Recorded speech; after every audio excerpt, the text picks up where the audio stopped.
everyone. We're about to start this meeting of the Sumner County Board of Education for September 21st, 2021. Before we get started, I'm going to stand for a moment of silence, followed by the Pledge of Allegiance to our flag. Anyone who would like to join me, please feel free to do so.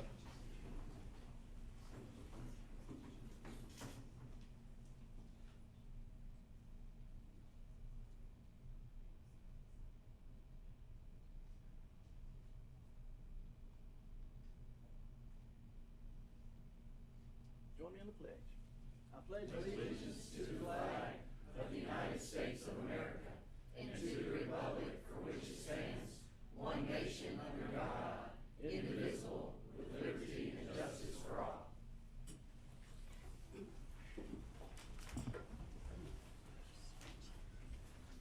All right, gotta get my screen adjusted here so I can see it.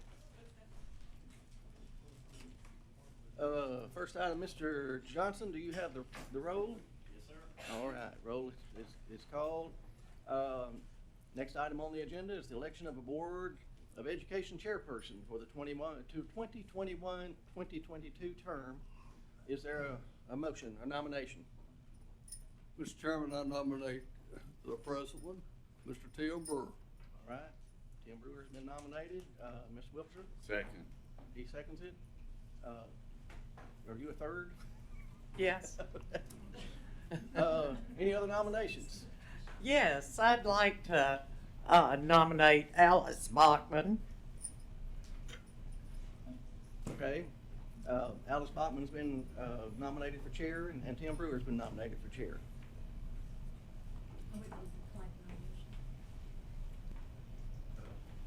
Then I will Thank you. nominate Tammy Hayes.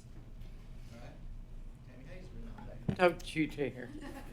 I'll decline the nomination for president right now. Thank you, Patricia. All right, that leaves only one. All in favor of Tim Brewer being chairman again, say aye. Aye. All opposed? Seeing none, motion carries. I am your chairman again. I thank you for that, and I will pledge you the same thing I always pledge you, that I'll do the best job I know how to do. Next item on the agenda is the election of a Board of Education vice chair for 2021 and 2022. Is there a nomination? Yes, Mr. Chairman, I would like to nominate Tammy Hayes for the vice chairman. Tammy Hayes has been nominated. Any other nominations? I'll second that. Second nomination. Seeing no other nominations, all in favor of Tammy Hayes being vice chair, say aye. Aye. All opposed? Seeing none, motion carries. We have our vice chair. Welcome, glad to have you. Thank you, Chairman Brewer.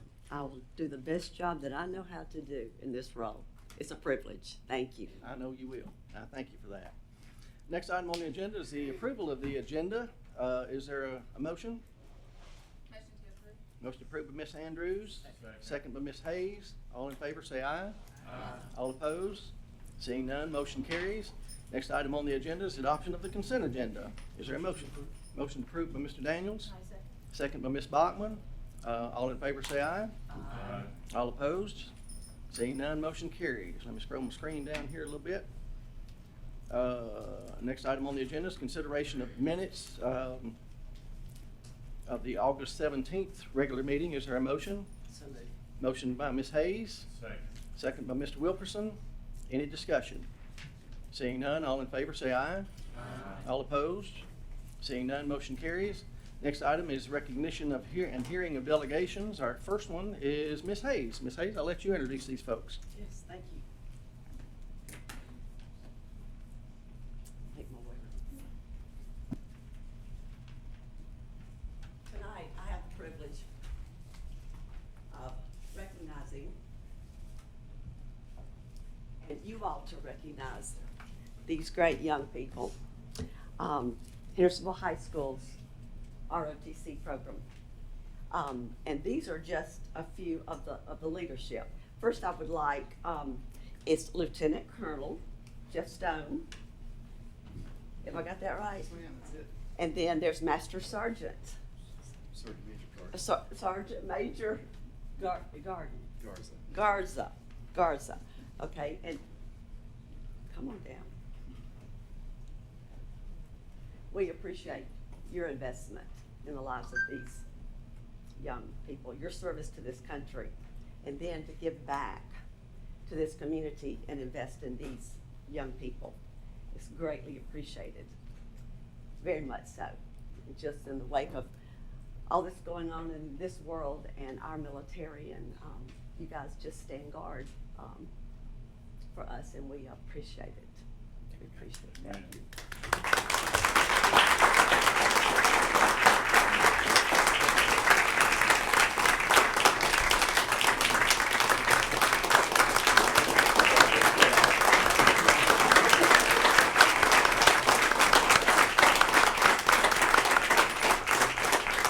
And I know the audience, we have retired military sitting in the audience tonight, so thank you. I'm just gonna let the leadership, I'm gonna let these gentlemen speak to you about the outstanding achievements of the ROTC at Hendersonville High School. So whichever one of you wants. And Bob Cotter is here, principal, Hendersonville. We're glad you are here tonight. Thank you, sir. So I'm gonna let you guys share. Can you hear me all right? Let me first say, Ms. Ace, thank you for recognizing these guys. This is a very special group. This is my 5th year here, and this is by far, they're all special. You guys know that, being in education. But this is a very, very special group. They've had a lot of accomplishments. While I'm thanking people, Mr. Cotter, thank you, sir, for all your support through the years with me here. And then one other person I would like to point out, he's right back there, Mr. Andy Brown. He did a total reconstruction of our facilities, and it is fantastic. It looks spectacular. He did a wonderful job. It really helps to be in a good place where we can, you know, it's our home. It's our clubhouse. It's our, it's where we live, right? We spend a lot of time there, so I really, really thank you for that too. That being said, one of the big things that they accomplished this year was a Naval Honor School. And for us, that is the gold standard for ROTC programs. It means that you're in the top 10% of programs in the Southeast. So they've done a great job. Besides the things that they win, the trophies and that kind of stuff that they go on, Raider meets, it's obstacle course, PT events, the drill meets, the rifle meets. They took 3rd in the state last year in rifle meets. They just have done so much. Their leadership has been outstanding through COVID. They help each other out. They're a very, very close-knit group. In high school, you have friend groups, as you guys well know. This group is special because they spend a lot of time together. So, congratulations, guys. I think that Sergeant Major's got some stuff to talk about as far as the 9/11 flag that we got. I won't steal your thunder on that, but thank you, ma'am, for recognizing these guys, and thank you, Mr. Carter, for your support. And again, I owe you big. Thank you. It was awesome. Thank you. Hey, good evening, everybody. I'm Sergeant Major Chris Garza. I just retired in March and started in April. So I did the last 6 weeks of last school year, worked during the summer. We get cadet leadership camp. Got to meet a lot of these kids and get to know them through that camp, and coming in for all their practices and stuff that they do during the summer. And then this is my first full school year. And this is the future of our country right here. They're going to go off to college, go off to join the military, go off to do whatever it is we're going to do. And we're just glad that we're able to be a part of it. For everybody knows this was the 20th anniversary of 9/11. I'm sure everyone in here remembers where they were and what they were doing on 9/11. I know I do. And there's this foundation called the National Freedom Flag Foundation. They're a nonprofit. All the folks on the board there of that group, they all have regular jobs and do their regular thing during the day, but they volunteer their time to.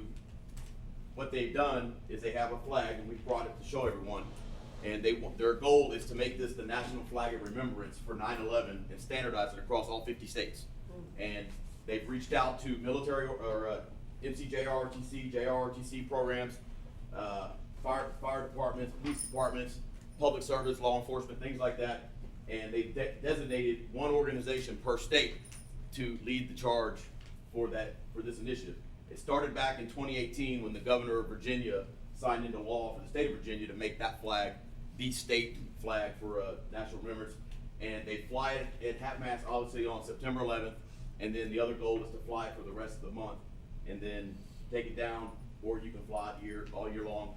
And once you get approved by the folks, so we went to Mr. Cotter, brought it to him, and he liked the idea. He approved of it, and then he sent it up here to Sumner County. It was approved. Then we got on a conference call with myself, the colonel, the president of the foundation, and one of the teachers that was in the room in Sarasota, Florida, when President Bush was told about 9/11. And everybody remembers that, the look on his face, and you know what to think. She was on it, And we went through what we need to do, and they sent us a box, and they sent us this big flag to fly up on the flagpole. And the protocol remains the same. American flag is the highest, then the state flag, and then this flag. Or if you got 3 poles like we do at our compound, you got the American flag flies the highest, then you got the Tennessee flag, and then instead of our Marine Corps flag, we've been flying this 9/11 flag.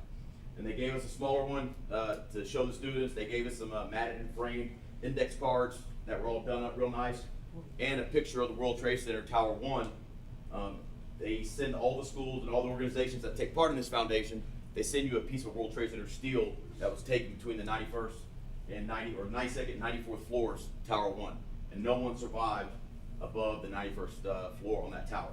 And they give us they loan it to us. The president and the principal and Colonel Stone, they signed for it. It's on loan. And right now we have it in our compound. And you go over everything that flag means. You can, who's that flag? Bring it up here, Peter. Just stand out here and unfurl it for everybody. Other way. Pentagon on top. All right, so you can see it's the same colors, red, white, and blue of our great nation. You got the blue, you got the red, you got the white. The star is for all those who've served in law enforcement and in the military. And then the Pentagon shape is for each branch of the service. That obviously, when we went to war after 9/11, the red stripes are for the different Flight 93 in Pennsylvania, the Pentagon, and the 2 towers. And then the white is for the honor of our country. And this flag, like I said, is to be flown under the American flag, flown at half-mast on September 11th, fly for the rest of the month. And you share it with as many schools and as with many organizations as you can. So this coming year, I'll be reaching out to the other Marine ROTC programs here in Tennessee. There's only 4 Marine Corps JROTCs in all of Tennessee. It's us, Tullahoma, Mount Juliet, and Daniel Boone in Knoxville, I believe, is where it's at. I'm gonna reach out to them to get them involved. I learned about it from my team leader in Afghanistan that I was wounded with in 2009. He was the one who recommended us and got a hold of me and put me in touch with the foundation, and then it just went from there by word of mouth. And that's how it's gonna be as we pass this on to other schools and other organizations. And we are almost to the point, I think the president said 47 of 50 states have already flown this flag and are involved. It's just getting the state governments involved and getting them to sign it in for their states. And eventually, hopefully, we'll make it a countrywide thing. So, that is the 9/11 initiative we took on this year. And Mr. Cotter, once we're done in the compound, we'll be bringing the rest of the stuff up to put in the main lobby there at the school, so all the students can see the stuff, and then we'll hang it up and all that.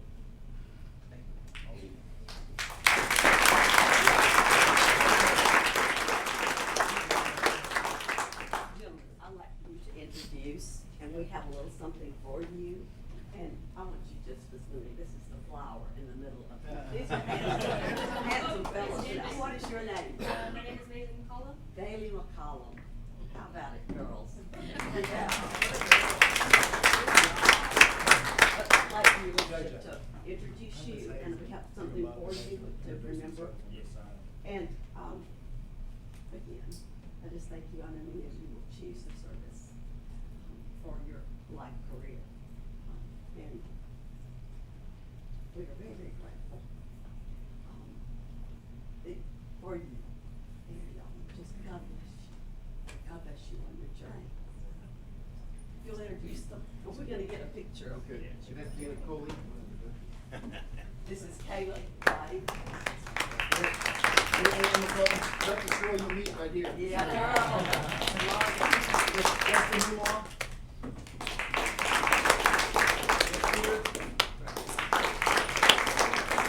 Boy Garcia. Ryan Sparrow, he was a good shooter, he was in the Junior Olympics for shooting. Grady Blow, he was also Rio captain last year. Ryan Dillon. And Cadet Logan Salinas. And Tyler MacArthur.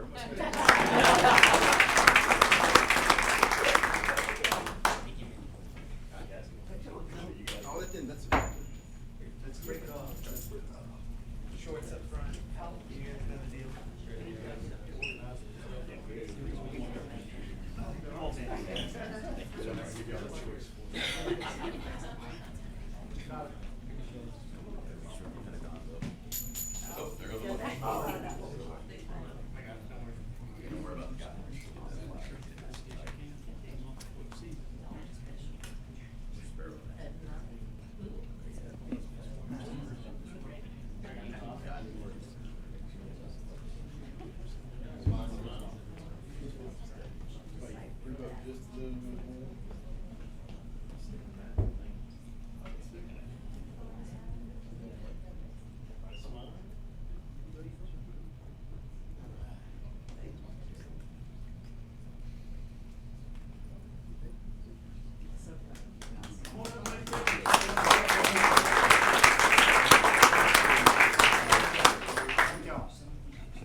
Before you get out of here, I do have a question. How many of you are planning on going on and serving the nation after you graduate?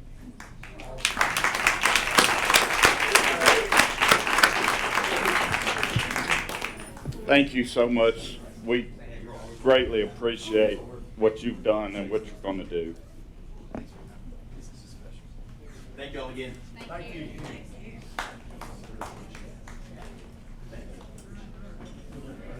That's a fine looking group, sure is.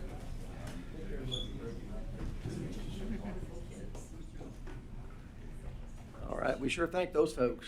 Glad they were here. Thank you, Ms. Hayes, for bringing them up. That was great. Next item on the agenda, Ms. Bachman, you are up, so we'll let you introduce Mr. Mooney.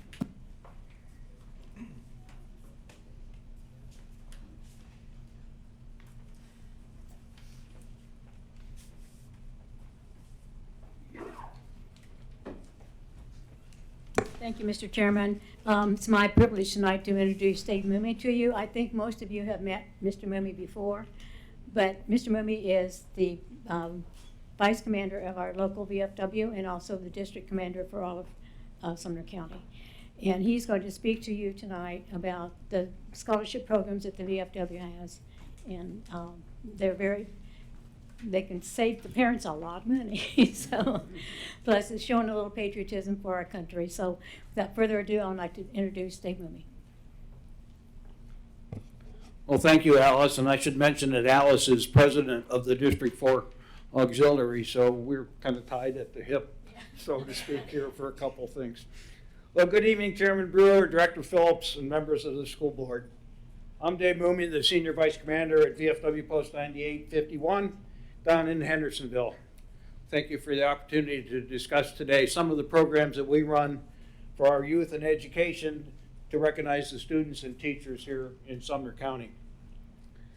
Tonight, I'll talk primarily about the efforts of VF Post 9851 and our efforts in the Hendersonville area, but these programs are also available in the Westmoreland through Post 9806 and in the White House Cross Plains area through VFW Post 2120. So we've covered all of Sumner County for the school systems. I've left on your desk earlier this evening an envelope that has the brochures and applications for each of the 4 programs that I'll discuss here in the next few minutes.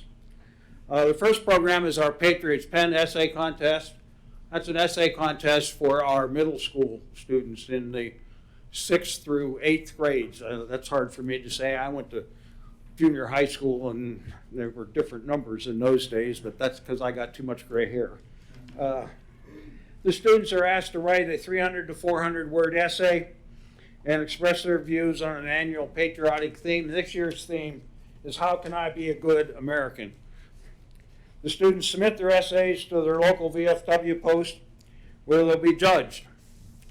Then the overall winner from each post will be passed up to the District 4, and the District 4 winner will be passed on to the state level, and as you can guess, the state level passes it on to the national level.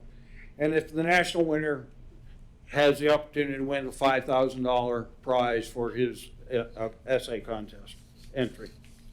Each of the posts also get monetary awards, as do the district and the state, along that progression to help out. So I think this year VFW Post 9851 will give $200 to each of the school winners in our contest.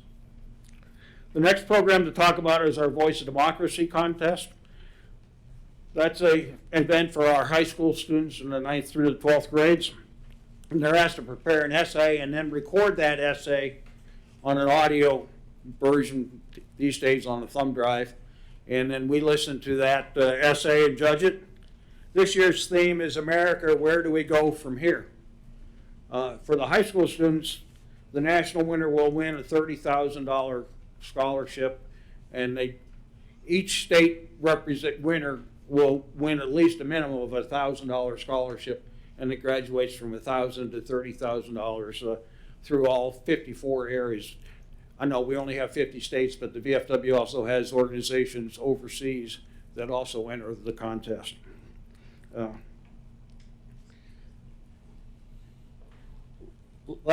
Several years ago, we had a winner from Station Camp High School that went all the way to win the state championship. So we were very proud of that. That was an entry submitted to Post 9851.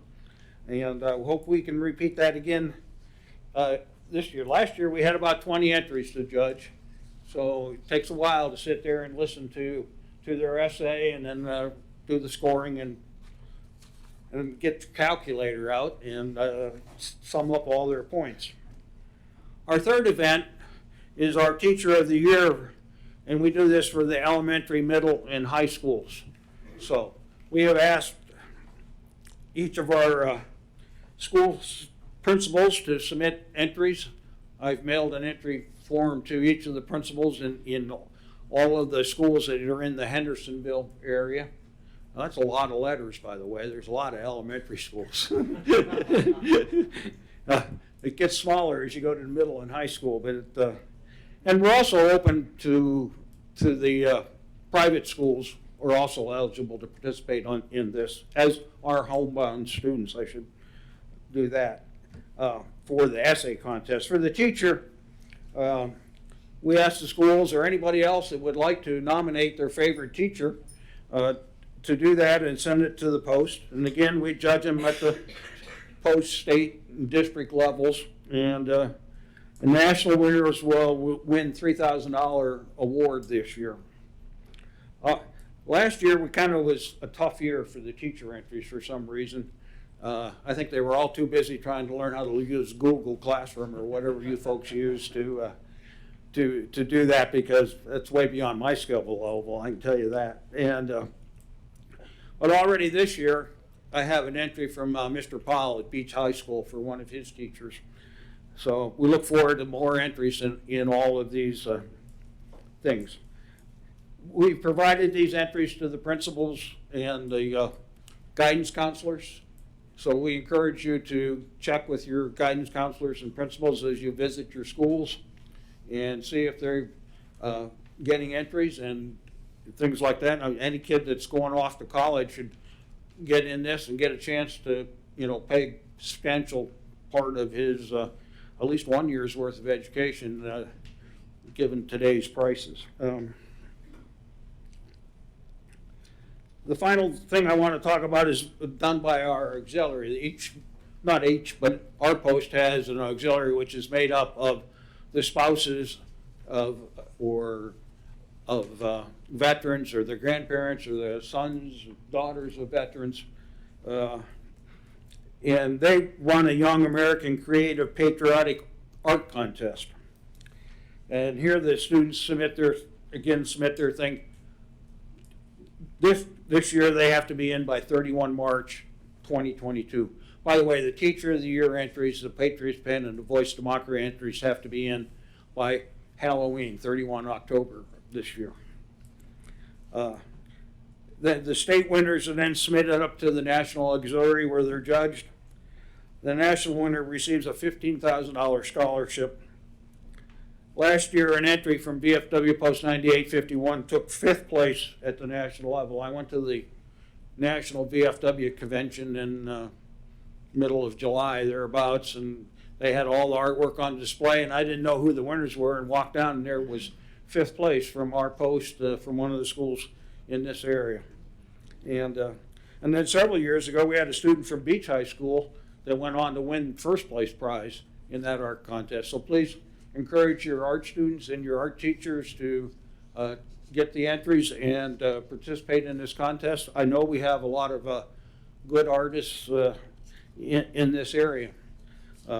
Last year we actually had contests for the elementary and middle school students too, right, Alice? I failed the 3rd grade entry in my artwork, so they're a lot better skilled now than I ever am or ever will be. So again, I just request that you work with your schools to encourage the teachers and the students and the counselors to encourage the students to participate in these events. It's a good learning experience and helps build them up. If you have any other additional information, I've left my card in each of those envelopes. Please feel free to contact me, and I'd be happy to answer any questions you have at this point. So. Seeing none. I guess I'm good. No questions. You're good. Thank you, Mr. Mooney. Thank you very much for the opportunity to talk tonight. Thank you. Thank you, Dave. Just want to let you know, on the auxiliary side for the art scholarships and the art contests, the schools will be getting those information from our auxiliary. It's not only the national award, but for the elementary, last year we took, in Hendersonville, we had the top 3 entries for the elementary kids, and they do some amazing work. So, but that, like I say, that information will be disseminated to all the schools. So, thank you. Thank you, Ms. Bogman. Thank you, Mr. Mooney, appreciate it. Thank you.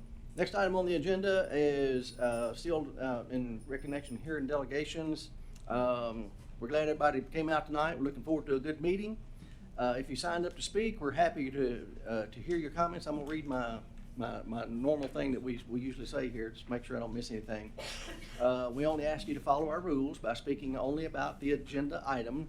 You'll have 5 minutes to make your comments. Please do so in a civil way. We ask that members of the audience refrain from outbursts, whether you support the speaker's views or not. It helps us to focus on the speaker and their comments. Please keep your comments directed to the agenda item. If you stray from the agenda item, I'll remind you to stay on topic. If you refuse to do that, we will move on to the next speaker, and we certainly hope that doesn't happen. And when you come up, if you would, make all your comments directed to the chair, and that red microphone will come on, and we ask you to give us your name and your address for the record. And the first one is Coy Chandler, I believe. Come on down. And you've signed up to discussion and or action regarding the AG STEM Learning Center. Who am I looking at? You? Yeah, Okay, chair. just make sure. All right, so I wanted to speak about the new business, item number 2, discussion or action regarding Ag STEM Learning Center, commonly referred to as the Comer Barn. I feel like it's an incredibly bad decision. I think it's a waste of taxpayer dollars. Simply put, the barn is located next to a rock quarry. There's a lot of blasting there. The funds that are earmarked intended to be used are for COVID relief, not for barn maintenance. Those funds also cannot be used for anything with recurring cost. I grew up on a horse farm. Barns have recurring costs. If we're going to be using it for an ag center, one of the problems is how often are the kids going to be there? Are they actually going to spend their actual school day there? Are we going just once a year? Because I don't think $3 million is worth once a year for the kids, just being perfectly honest. I know that the school board has somewhere around $50 million in the bank. There are plenty of other properties they could purchase with those funds that would be more suitable. Being as I grew up on the horse farm, like I said, I can tell you explosions near animals with kids is a very bad decision. I don't think that's a good investment just on that alone. Speaking of the funds that are supposed to be earmarked for this being COVID relief funds, using government money in an inappropriate way is, in my opinion, defrauding the United States government. And it clearly states in 18 USC section 371, conspiracy to defraud the United States, that is a felony punishable by 3 to 5 years in prison. I don't think anybody in the room wants anybody to go to prison for 3 to 5 years over $5 million over a barn. It doesn't make any sense. It's not logical. I just feel like the money could be spent in a much better way. Maybe we could use the emergency relief money to fix the ventilation systems. Maybe we can get some HEPA air filters or something of that nature, rather than, or maybe stockpile some medications that we know work, right? Whatever those may be, and I'll leave that up for everybody to figure out what that is on their own. But that money could be used for something much better. Maybe that money could be used to, like I said, stockpile the medication to take care of the teachers or the students that get sick with COVID, because everybody eventually is going to get it whether you've got the vaccine or not. That's obvious now, right? It's not a if, it's a when. and when you get it, you want to have the medication to take care of it. Maybe that's a good idea. Maybe we should do something like that.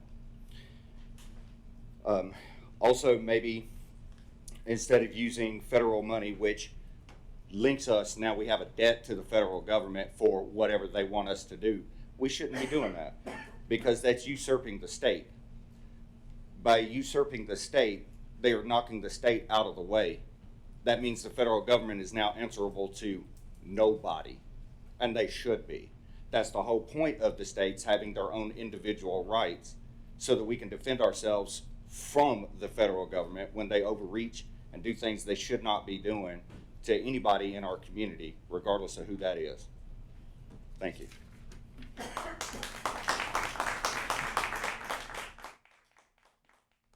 Once again, we would ask that we don't have the outburst from the audience, please. Thank you, Mr. Chandler. Next person is Marlis Boyce. I hope I'm pronouncing everybody's names correctly. And if you would give us your name and your address for the record, please. Thank you. So my name is Marlis Boyce. It's 1050 Lembrook Way in Hendersonville. And I know that you already have your mind made up when it comes to this Comer barn. But as a taxpayer, I want you to know that my public comment on this is no to the Comer barn boondoggle. That's exactly what it is in my humble opinion. It's a boondoggle. We all know that there are much better ways to spend this COVID relief money, and he gave some very good examples of that. And, you know, as I was praying about this comment, this public comment today, this verse, this Bible verse came to mind. And it's, for the love of money is the root of all kinds of evil. Some people, eager for money, have wandered from the faith and pierced themselves with many griefs. And that's 1 Timothy 6:10. And again, my comment here is no to the boondoggle. Thank you, Ms. Boyce. Next one is Stephen King. Mr. King, if you would remember to state your name and your address for the record, please.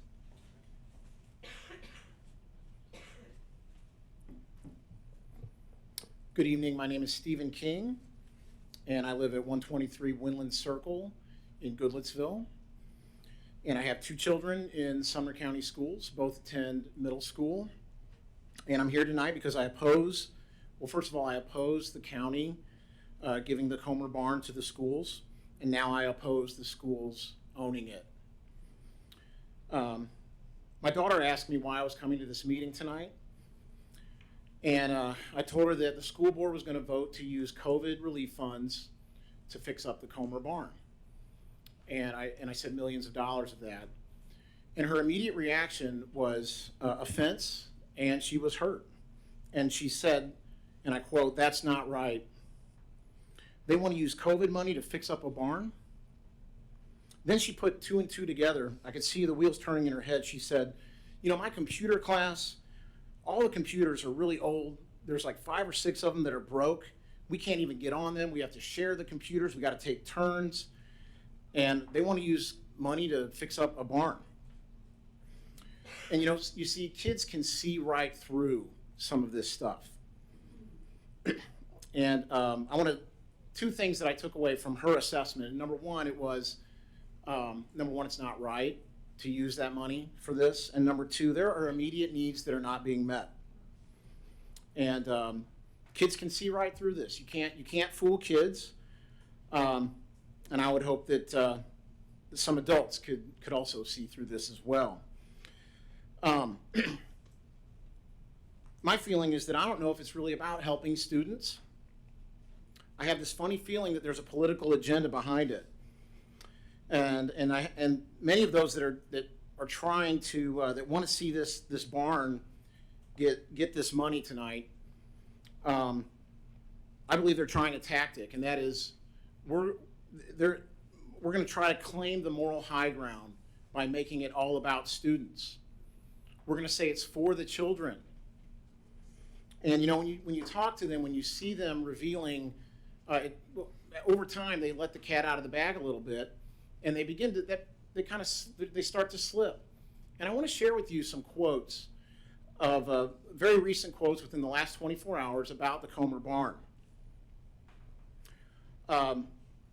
Quote, this one. Quote, "This is the last chance we have to save this historical landmark." Or how about this one? "We need to dream big. We need big dreams. This can be a really great event center. We need to make this a tourist attraction." And my personal favorite, "This needs to be the pearl of Sumner County." Mr. Chairman, these quotes are from some of our county leaders who claim it's for the children, but when you peel back the layers, we can see an ulterior motive. And I believe that this Comer Barn is intended to be something far more than just an AG center, and with much greater cost. And I believe a lot of people know that. And I got to thinking, if you really want to help students get real world experience in agriculture and in STEM, we have a lot of facilities in Sumner County that I'm sure that are more than willing to help meet those needs. And I believe it just takes a phone call. Not $3 million. Not $3 million, a phone call. And I believe that if that does not happen, if that phone call is not made, the only reason is because it was not politically expedient. What kind of message does this send our kids? Again, they can see through this.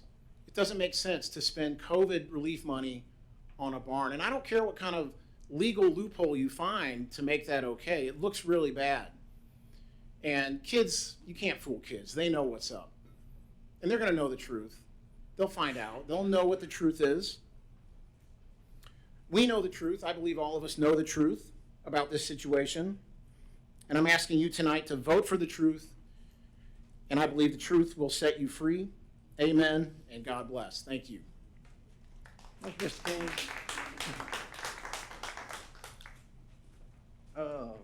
Next one is Frank Napolitano. I know I'm not pronouncing that right. Okay, thank you. Would give your name and address for the record, please. Good evening, it is Frank Napolitano. I live at 109 Natchez Drive in Hendersonville, Tennessee. I wanted to speak tonight about item I-2, the barn that we've heard about, I-5 and I-6. I'll start with the barn. You've heard a number of comments tonight. Regardless of what any individual wants to do with the barn, a lot of people want to see it saved, and that's a noble cause. Many of the board members may want to see it saved, but is this the best and most practical way to save it? That'll be your decision tonight. And is it the best use of those taxpayer dollars that we just heard about? And is it going to serve the core mission of Sumner County Schools? And the core mission is obviously to serve the students. I don't think an event center serves the core mission of the schools. We heard a little bit about partnerships, right? There's probably some partnership opportunities.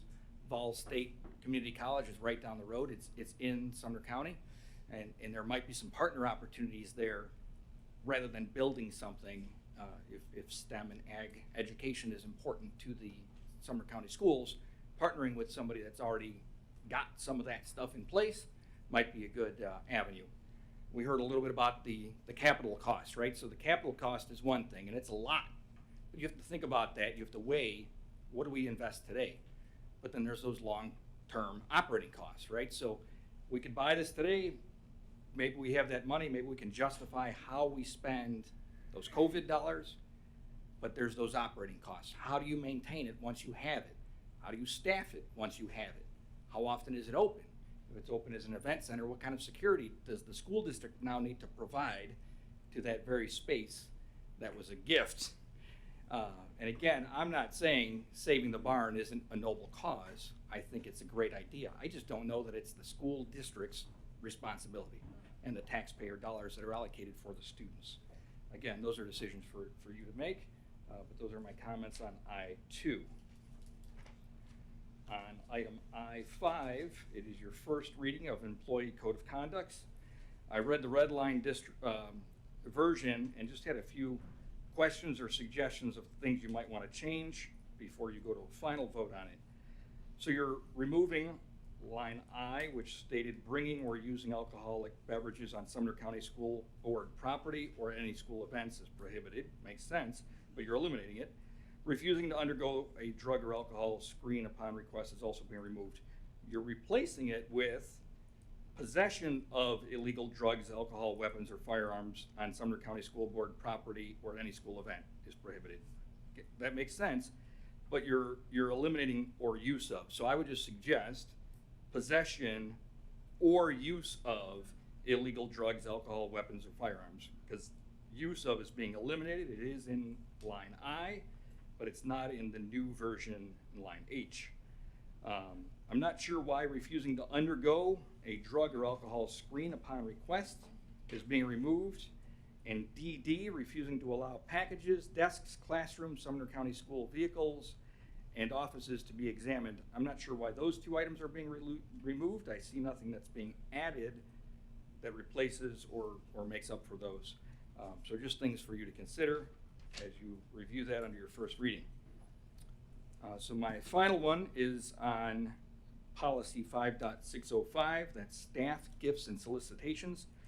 Unfortunately, the version on the website and board docs is not a red line version, so I'm not sure what the changes are. But in just reading this, what it states is all employees are prohibited from accepting things of material value from individuals, companies, or organizations doing business with the school system. Exceptions to this policy are acceptance of minor items, which are generally distributed to all by companies through public relations programs. So all of that makes sense. However, it says accepting things of material value.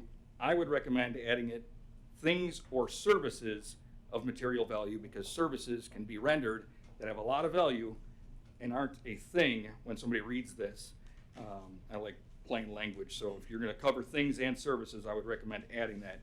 And then it says acceptance, it's an exception, acceptance of minor items, but it doesn't have a dollar amount. I would suggest adding a dollar amount, up to $25. Well, you decide the dollar amount. I'm just recommending up to $25, whatever, the monetary amount that you decide. Those are recommendations I would make on your two policies you're considering tonight. Thank you for your time. Thank you, Mr. Napolitano.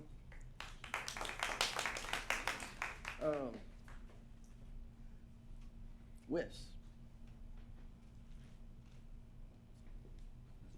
Dunker. There we go. Thank you. Give your name and address for the record, please. Yes.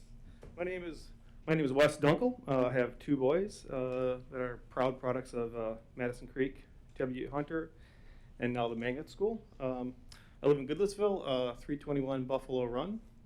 I love Sumner County, and I love Sumner County schools. Tonight, the board will consider a resolution asking the Tennessee legislature to waive any inclement weather days used by local school districts as a mitigation effort to reduce the community spread of COVID-19. For those who've been sounding the alarm about the spread of COVID-19 since before school started, this is very frustrating. This resolution is basically asking the legislature to bail out a district that refuses to implement any of the measures recommended by the CDC to mitigate the spread of COVID-19 in schools. We've already lost 4 days of instruction because we didn't make it 5 weeks into the school year before we had to send the kids home for a week. Don't get me wrong, it was the right thing to do. But what's really tragic is it was preventable. It was predicted. This resolution is like asking the state of Tennessee to clean up Sumner County after a flood because we didn't listen to the experts that told us a flood was coming and we need to build a dam. We need to take preventative measures so this doesn't happen again. Our kids can't afford to lose more valuable class time. I know it's not fun being a board member. I know you're getting lots of angry emails and phone calls from all sides. I get it. But that's because the board isn't taking this pandemic seriously. How do I know? During board meetings that have been longer than 20 minutes, there has been endless, passionate discussion about a cell phone tower, but virtually no debate on what we need to do to keep our kids safe during a pandemic. Tonight, I'm in favor of the Coner Barn rehabilitation plan, but the optics are really bad when there's more passionate discussion about this project than there is about a deadly pandemic that keeps parents up at night because it impacts every student every day. So here's what we can do. I don't know if this is possible. Have a debate, whatever. Amend the resolution to require masks for all students until those, excuse me, I'm speaking.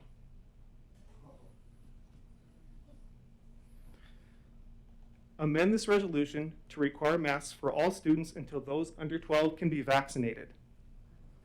While those over 12 have had the opportunity to get vaccinated, the younger kids didn't have that choice. We need to protect them until they do. They are unvaccinated and therefore completely vulnerable. Requiring masks is their best defense. Other counties are doing it. Wilson County is doing it. Williamson County is doing it. Like I said, please amend the resolution. Have a debate. We need to discuss this. It is our job as adults to protect these children. We need to do something. We owe it to them, especially after this past year that we've all had. We're the adults. They're just kids. They're bystanders in this. We need to do what's needed to protect them. But regardless, thank you for your willingness to serve, and thank you for listening. Thank you, Mr. Knuckle. Next is Josh Graham. Josh, come down and state your name and address for the record, please.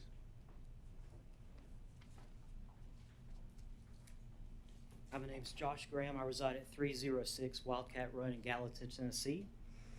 Thank you, Chairman Brewer and school board members, for this opportunity to speak. I'm here on behalf of parents, students, teachers, and citizens to beg you not to take the obligation of renovating the Comer property. Whether we're trying to divert ESSER funds or monies from our general budget, this project will be a liability for years to come, taking away valuable resources from our students and teachers. If the plan is to use ESSER funds in lieu of a barn and events venue, this board should instead continue to make efforts to combat learning loss associated with the COVID-19 pandemic. You should fund the installation of ultraviolet air purification devices on our schools' HVA systems. This is an investment not only to combat learning loss from this pandemic, but all future airborne viruses, which cause high rates of absenteeism. You should continue to purchase new technology so every student can have access to devices without cross-contamination. Offer COVID-19 sick time for our teachers and other field-level staff whom test positive and are forced to quarantine because they should not have to use their personal sick time in the midst of a pandemic. Of course, if we're not using ESSER funds for this project, this venue will be a slap in the face to several others. Using our education funds for this will be an insult to any parent with a student with special needs who's ever sat in an IEP and been told, we just don't have the resources. This proposal clearly shows we do have the resources. Maybe we can use these surplus funds to provide more than just a minimum requirement for our most at-risk students and turn special education into specialized education. Perhaps we can use this newfound money to offer compensated days for all field-level staff when we have inclement weather and not just exempt employees. You may not realize this, but many hourly employees work in these positions out of convenience, so their work schedule is the same as their child's school schedule. And now we require them to come in when schools are closed for inclement weather. I think we should compensate our bus drivers a daily livable wage instead of paying them for hours in the morning and afternoon, as they cannot work an additional job in between and require a specialty license to transport our children. These efforts will go a long way to limit our incredibly high attrition rate and promote continuity of education. Using general funds to see this project through will be turning your backs on schools in dire need of repair, on cafeterias in need of new equipment, on rural students who don't have adequate access to Wi-Fi, to high school running tracks with potholes, to high school students who are placed in Edgenuity because their teachers may be absent for over a week and we don't have adequate substitutes to come in the classroom. You will be ignoring elementary schools, relying on their PTO to fund STEM teachers and programs because the school board does not deem those positions to be a necessity. We have so much opportunity already existing at the schools which need funding. Diverting funds to this project will only stifle momentum. I find it ironic this project is being disguised as a way to benefit ag and STEM when so many schools are forced to use private donations to fund their own ag and STEM programs. I ask this board to focus on our schools first and forget about making an attractive event center. In fact, the first amenity listed on the provided draft is an intersection across from the goat farm. That tells me what this property really is. It's a travesty our schools are forced to raise money for items not considered a necessity by this board. So I challenge this board to do the same for this project. If you want to spruce up a barn and subsidize the surrounding property, I suggest you make sure our schools have everything they need. And then you can sell wrapping paper and candles and cookie dough and candy bars and smart cards and magazines and ask for donations from your grandparents and from your office colleagues. Otherwise, we desire the gift not be accepted from the county commission. Let them know they cannot dispose their burdens on the Sumner County schools. Our school district should not be the sink used to wash their hands of poor choices. Thank you.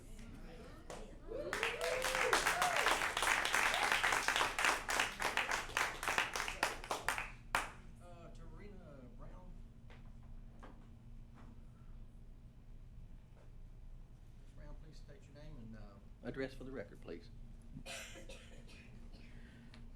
My name's Tarena Brown. I'm at 587 Forest Retreat Road. You'll have to excuse me. Usually my husband's the speaker, but he's babysitting our grandsons tonight. I'm all for vocational agricultural education because I'm a retired CTE teacher for Metro. We lost a lot of emphasis on vocational education under the Bush administration.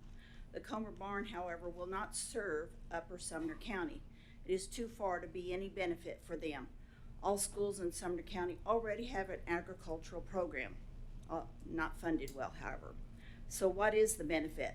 The Comer Barn is a money pit that the Sumner County taxpayer may never own as a public land or structure due to loopholes in the present deed and leases associated with it.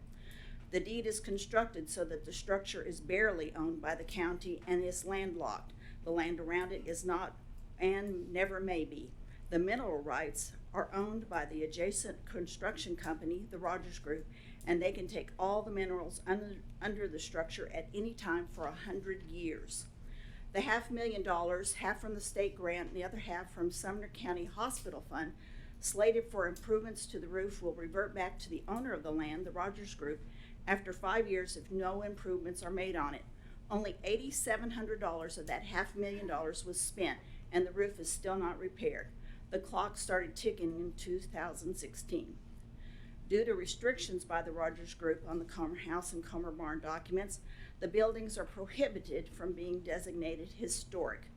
That restriction may prevent access to funding for the preservation and restoration of the Comer Barn. Now the Sumner County School Board is proposing funding for this boondoggle to turn it into an agricultural STEM center. This change came about 2 weeks ago when the commission saw that it was going to lose the proposal of it being an event center for the past 5 years. They are using ESSER funding for the Sumner County schools, which is more crack cocaine funding to get the taxpayer hooked on federal government regulations concerning our COVID virus. This is simply a repeat of the Common Core federal funding. It was a disaster for school districts, and when the funds were stopped, The states and counties were expected to make up the loss of funds. Instead, it led to cuts in programs and staff. It is supposed to be for universal masking, physical distancing, contact tracing with isolation and quarantine, screening and testing, and efforts to vaccinate educators, staff, and students, and also to catch students up for the year that they missed in 2020. Why can't the money also be used to install ultraviolet C in the vent systems that's known to kill all viruses, including COVID? That would protect students and staff. Joe Biden plans to keep us in fear until 2024 with the acceptance of these funds in 4 rounds. The state of Tennessee has already taken the bait, and now we are on the hook. Sumner County is going to take $3.5 million of these funds and put the Sumner County taxpayer on the hook for the duration of the building's existence for staff, maintenance, utilities, improvements that the Rogers Group may never be satisfied with. We have got to look to the future and not just what some politicians can benefit from in the present. The taxpayer did not get donations and to their campaigns, and I said campaigns because this money pit has been going on for close to a decade, as the politicians did for this group from Project from Rogers Group.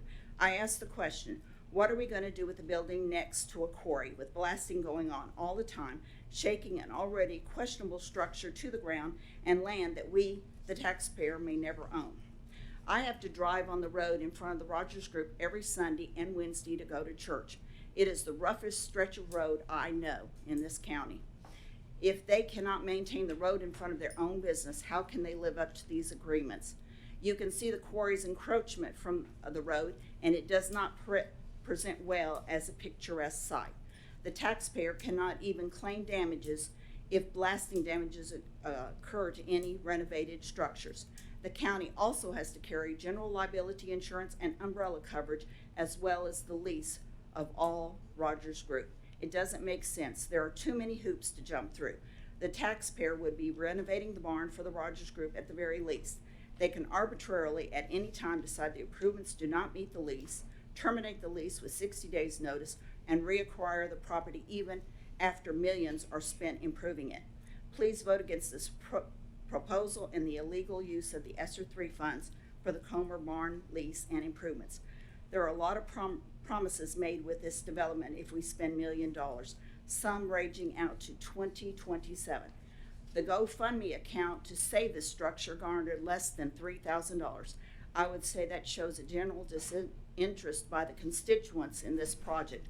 We don't need our property taxes raised anymore. Our elected officials should be working on behalf of the constituents and the students. Ms. Brown, if you would, go ahead and finish up, your time's up. I've got one sentence. Okay. And not just from whom they really receive campaign donations. Leaders should be servants of all, and that's just common sense. Thank you, Ms. Brown. Hadley Brown.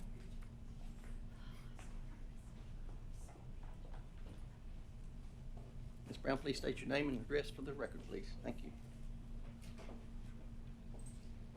Hello everyone, my name is Hadley Brown and I live at 1725 Shell Road, and that's in Goodlettsville. I want to start out by saying that I am a junior at Beach High School and that I'm doing all right there. I have colored pencils during the day, I have friends to eat lunch with, and I have homework every night. So I don't want you guys to think that we're not doing all right over at Beach, because we are. I'm also here to talk about the Comer Barn, and as you can tell by my green blazer, I am a lifelong 4-H member. Since I also got my start at Madison Creek, that is where I joined the 4-H club for the first time. And 4-H has taught me how to be an effective student leader. I'm going into my second year on the Tennessee 4-H State Council. And that's 21 4-H members from across the state that represent the 186,000 4-H members across the state of Tennessee. This past summer with 4-H, I had the opportunity to go over to Hardeman County in West Tennessee to visit Lone Oaks Farm. Now, Lone Oaks Farm is something that's very similar to the project of the Comer Barn that we are looking to do here in Sumner County. While I was there, I looked around, and to put it simply, it's dirt right now. So we are already one step ahead of where they're at because we have a structure. But when the UT system purchased this property, they are looking to do the exact same thing that we are here in Sumner County, to pursue youth development in agriculture and STEM. Though my background in 4-H is not entirely agriculture, I know the value of it because of what I've seen. Every student in Sumner County needs to have that same opportunity to see the benefits of agriculture and STEM, because Tennessee is an agricultural state. 3 weeks ago, I was at the Tennessee Farm Bureau policy meeting, and one of the big concerns that today's agricultural leaders in Tennessee have is that youth don't understand the importance of agriculture in Tennessee. This is one of those opportunities to open the mindsets of students, because I want every single student in Sumner County to have the same opportunity to see the value of agriculture just like I have. At this policy meeting, it was apparent that that was a big concern, but it doesn't have to be. So today, I urge you, let's change pace for a little bit. I urge you to pass this and to make sure that the Comer Barn turns into the Ag STEM facility that will benefit students all across our county. Not only just with 4-H and agriculture, but for CTE in general. I also serve as the DECA state president here in Tennessee, and from that, DECA could also utilize this facility for CTE education. All of the CTE programs can, and all of the career and technical student organizations can. From the elementary school to the high school level, all of us would have the opportunity to have hands-on learning. That's pretty exciting. When I read in the newspaper that this was something that was going to be happening, I immediately got on the phone and I said, who can I talk to say that this is pretty awesome? Who can I talk to make this happen for students? Because as a student, I want to see it happen too. And giving students these opportunity, I'll hit on one last highlight. Giving students this opportunity means that students have the opportunity to make a difference. And even if you don't think students are able to make a difference, the Lieutenant Governor of Tennessee follows me on Instagram. So giving students the opportunity to pursue youth development and leadership development like this means the right people will be looking and the right change can happen. Thank you all so much. I appreciate it. Thank you, Ms. Brown. Commissioner DeWitt.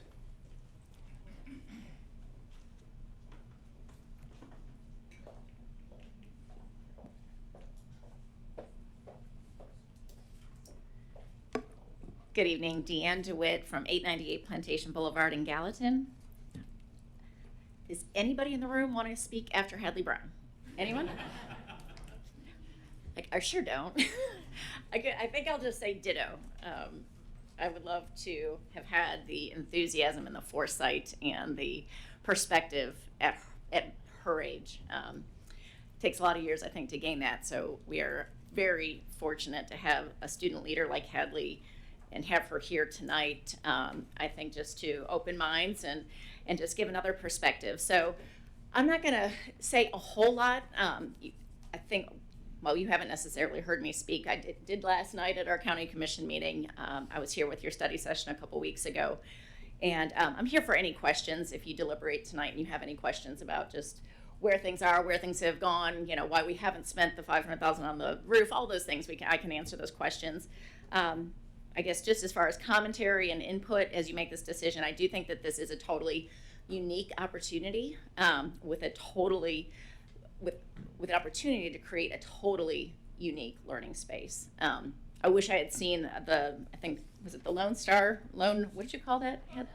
The Lone Oaks Barn. So to see something like we're talking about creating would be great, and you know, having a conceptual drawing, you know, I definitely want to give a shout out to Lowe's Design for doing that as a gift to the county to help visualize the possibilities of what this project is. I do believe that this is a great project for this time, for this situation that we're presented with, and certainly, you know, this location is is indeed special.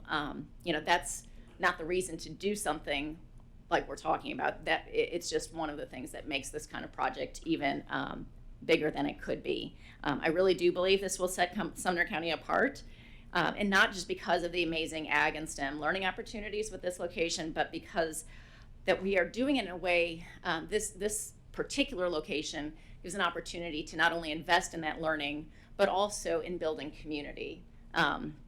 It certainly is the type of thing that supporters are interested in. I spoke this morning, last week when a lot of this started to hit the newspaper, I was contacted by the new community development regional manager for Facebook. And so we spoke this morning, and they are extremely supportive of the idea. Of course, tech and STEM are a very logical connection with their mission. But what she so eloquently pointed out that I've just struggled trying to say is that this kind of project for them it resonates so much with their corporate mission because they know it builds community. So not only do we create great, amazing, one-of-a-kind learning opportunities, but we really, this type of project would be investing in our community. And Facebook knows that's important because that just contributes to the overall impact on our community, on our economy, on the growth and the positive things happening in the community when we're able to help impact building community. Other forms of support, I've just recently started conversations with the UT Ag Extension, the new director over there. I'm meeting with our congressman and former Tennessee Ag Commissioner, John Rose. Both he personally and members of their family have leadership in Farm Bureau. So there's a ton of potential partnerships and supporters. I was contacted the other day by the executive director of a local family foundation. They're so incredibly excited that this is the kind of conversation that we're having.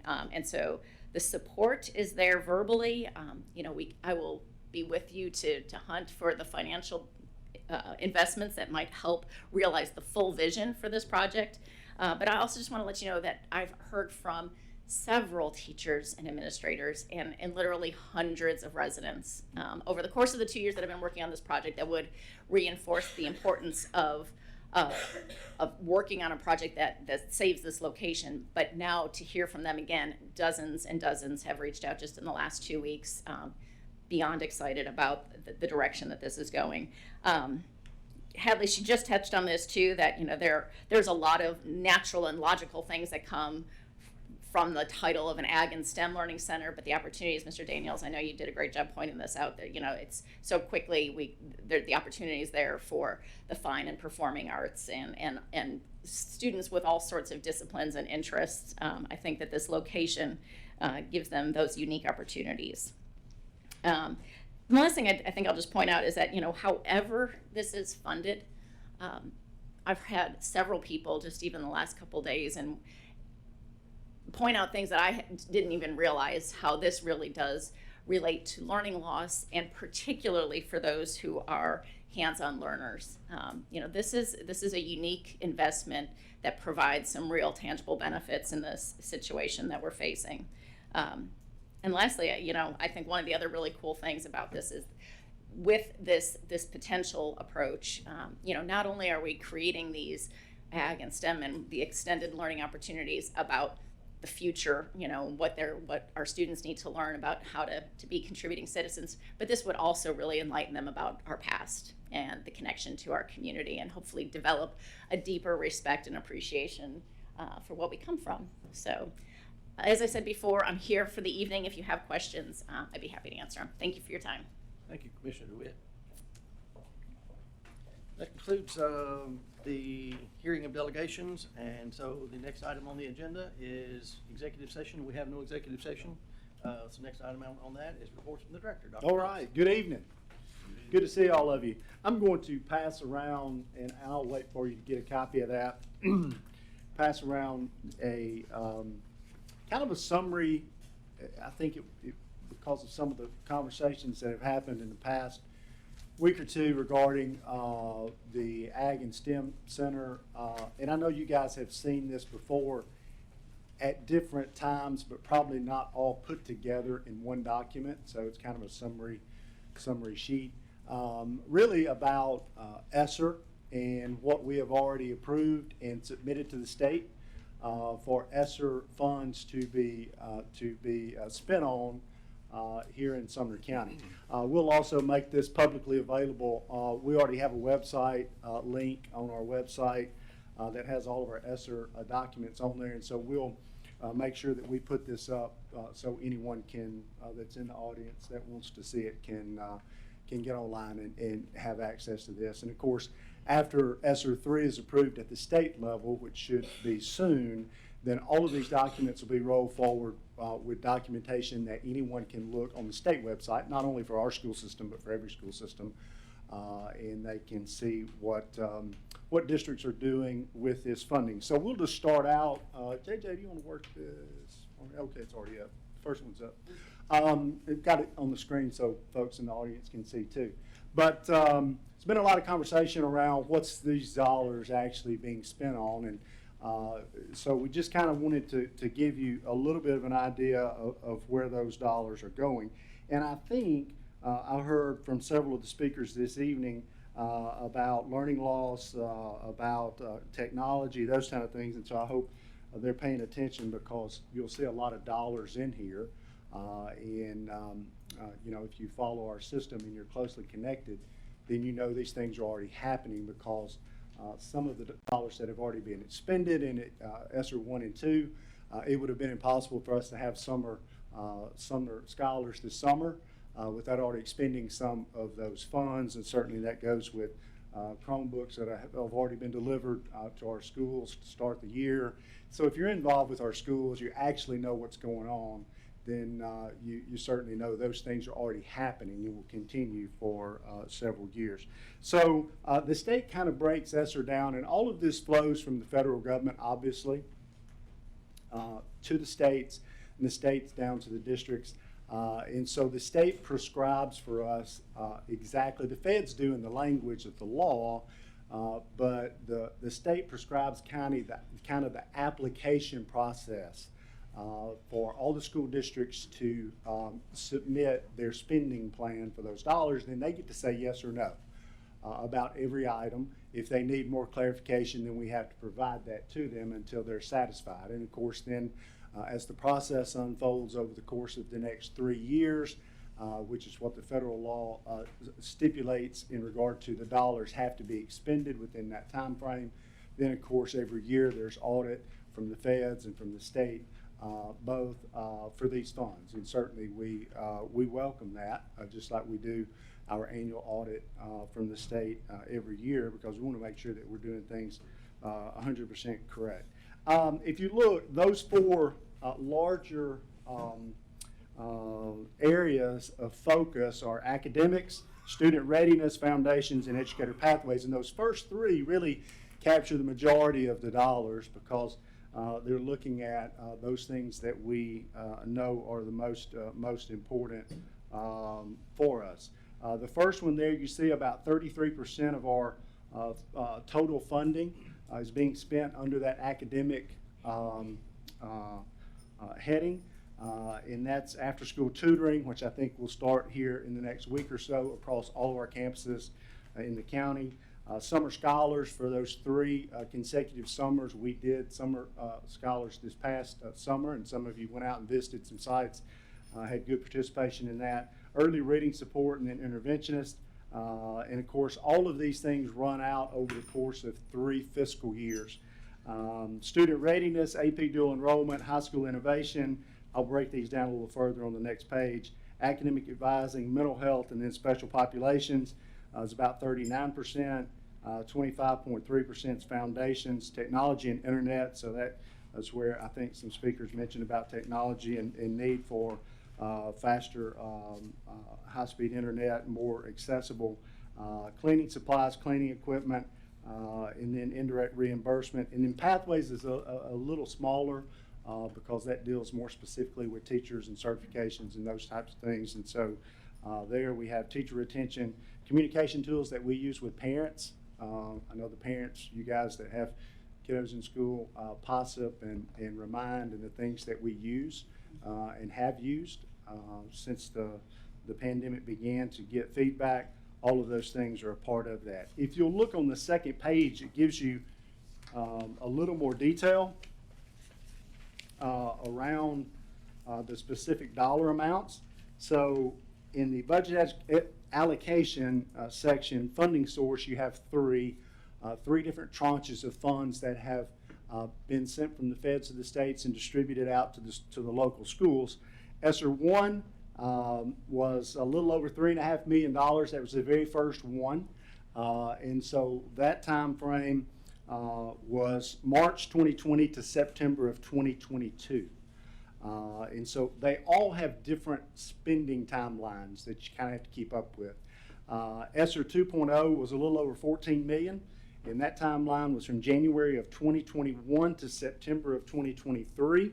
And then ESSER 3 is the latest one, and that's the one that we have just now submitted the application to the state. And we've given them some clarification and they've provided feedback on the plan. We've answered some of their questions, and hopefully that will be approved soon. It's a little over almost $31.5 million. We also had a homeless grant for about $244,000 that had some very specific requirements around it as well. And that one stretches out all the way to June of 2024. So in total, we had a little over $49 million in all three of those, plus the homeless grant, that we had to do an application for each one, and then submit all of those through the system that we use for TDOE, and of course get approval for every dollar that is proposed to be spent. Let's look at the first one, academics, which is the bucket that we were talking about, the heading. About 33% of the funds, a little over $16 million.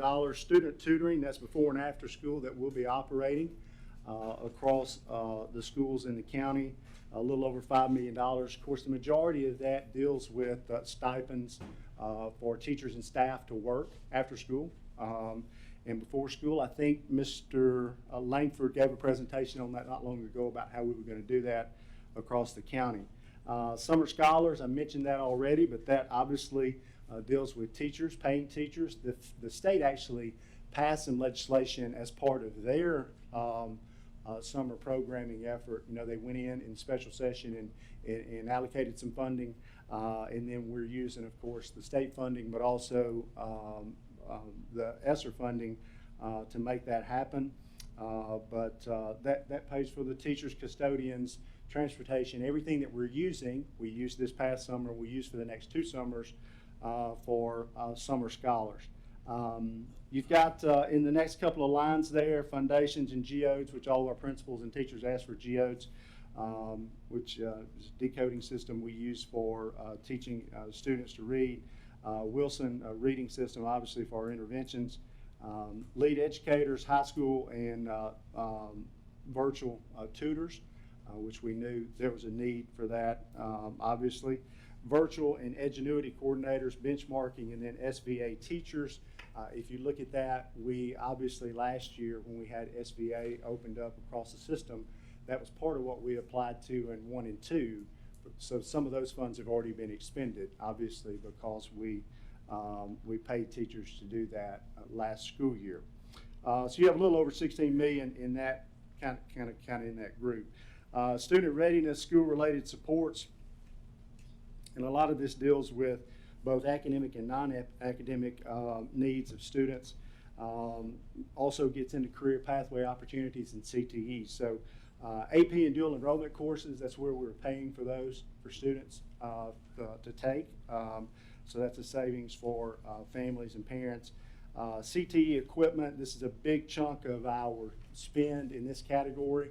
It's trying to update a lot of our equipment across the county in relation to CTE courses, CTE shops and classes across the entire county. Math curriculum was a big portion of that we'll be rolling out, and then a lead teacher to help us with development of our STEAM program across the county. The next one on that particular topic, outdoor classrooms and playground equipment, so we can do a little bit better job utilizing outdoor spaces, was in that group. Intervention materials and staffing, SPED coordinators, occupational therapists and physical therapists, their equipment that they use and try to get more equipment and some updated equipment. SPED, Summer Learning Assistance, and then of course that's where the homeless grant portion comes in there as well. The next one, school counselor coordinators, social workers, which you guys know we started social workers. We already had some through Ms. Dam's department, but then we went ahead even prior to the pandemic because we knew there was a need there with our students that we went ahead and employed social workers in Ms. Katie Brown's office. And of course, this past budget year, we added to those. And then we did that with some of our ESSER money as well. Nurses, you guys know, years ago, we didn't have many nurses. You remember those days? And luckily for us, we knew that there was a big need, and so we started adding each year in our budget additional nurses. And so now we've gone from I think 16 or 17 when I first arrived to over 50 now. So we have good coverage to take care of the medical needs of our students. Obviously, that was a blessing when the pandemic came because we relied on them heavily across our campuses. I know what we did here at the district office and in principals as well. So certainly those types of things in the planning that we put into making sure we were taking care of that need in a very systematic way certainly what was important. Mental health training and support, obviously we know that's a huge need. It's probably even larger in our student population, but also our employee population after the pandemic. And STARS counselors, all of you familiar with STARS counselors and the great work that they do across our high schools, especially here in the county. ELL teachers, and then we did the K-8 school supplies. And so I think that was a good thing that this board did. We went ahead and made a decision to do that for the past 2 years. This year, we listened to teachers and we gave more flexibility so they could say, hey, I would rather have this type of Sharpie and not this one and that sort of thing, because, teachers have, they have a preference about glue or glue stick and all that sort of stuff. And so we wanted to try to give them some flexibility, and our team did a really nice job of being able to do that. So I think that went much better, and certainly kept parents from having to go out and buy those school supplies for students K-8, and certainly that was good. The foundation piece on the next page, and we've kind of put a little heading under every one of them. You should go back and read. Increased access to technology and high-speed internet, student Chromebooks, Chrome Touch devices, and then a couple of things that deal with security of those devices once we have obviously increased the number, and those are mobile now, going outside of the school and being used. We want to make sure that we had some security features to that, which certainly I think parents can understand that. So we almost roughly $5 million, and so all those have been ordered, and we've already taken delivery and put a bunch out in the schools, but certainly they'll continue to come in. I think part of that was also maybe in this group, Scott, the teacher laptops, because we knew that last year when teachers were doing Zoom and other things, even if they had a laptop, they probably didn't have a great camera system. It just probably was lacking for that type of use. So I think we ordered about 1,500 or so, and I asked Chris today, and he said that they were should be here within the next week or two. So obviously they've been delayed with shipping and everything else, just like most things during the pandemic, but we're hopeful that they're close, and of course there'll be a lot of happy teachers once we roll those out to the schools and we go get the old one and give them the new one, and certainly they'll be happy about that. You look on down a little bit more, we've invested quite a bit in school cleaning equipment and cleaning supplies to run out over those next 3 fiscal years. A lot of those things were updating things that we already had to new, better equipment, and certainly glad that we're able to put that in there because that was a need. And then the last one, the smallest one, teacher and parent communication tools, which obviously you guys know about POSIP and Remind, and that's how we communicate with parents and get feedback periodically throughout the year. Demonstration classroom teachers, which Those are heavily used now. Teachers go visit and observe other teachers teaching in the system, and we have so many talented, strong teachers. That's a good thing. We want others to go out, and they love that. They love for other folks to come in and watch them teach, and so we're proud they're willing to do that, and we utilize that quite a bit.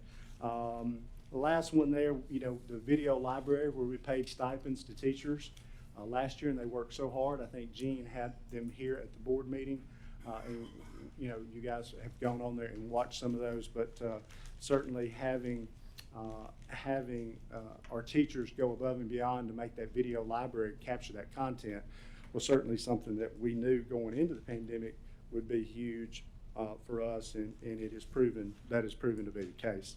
So I really wanted you to have kind of just a summary, because you're probably going to get asked, if you haven't already, about, hey, how are you spending these funds? And just wanted to make sure that you had a good enough detail to be able to respond to people when they say, well, you're misusing funds, or you're not spending it. You know, you can say, hey, you know, this is how we're doing it.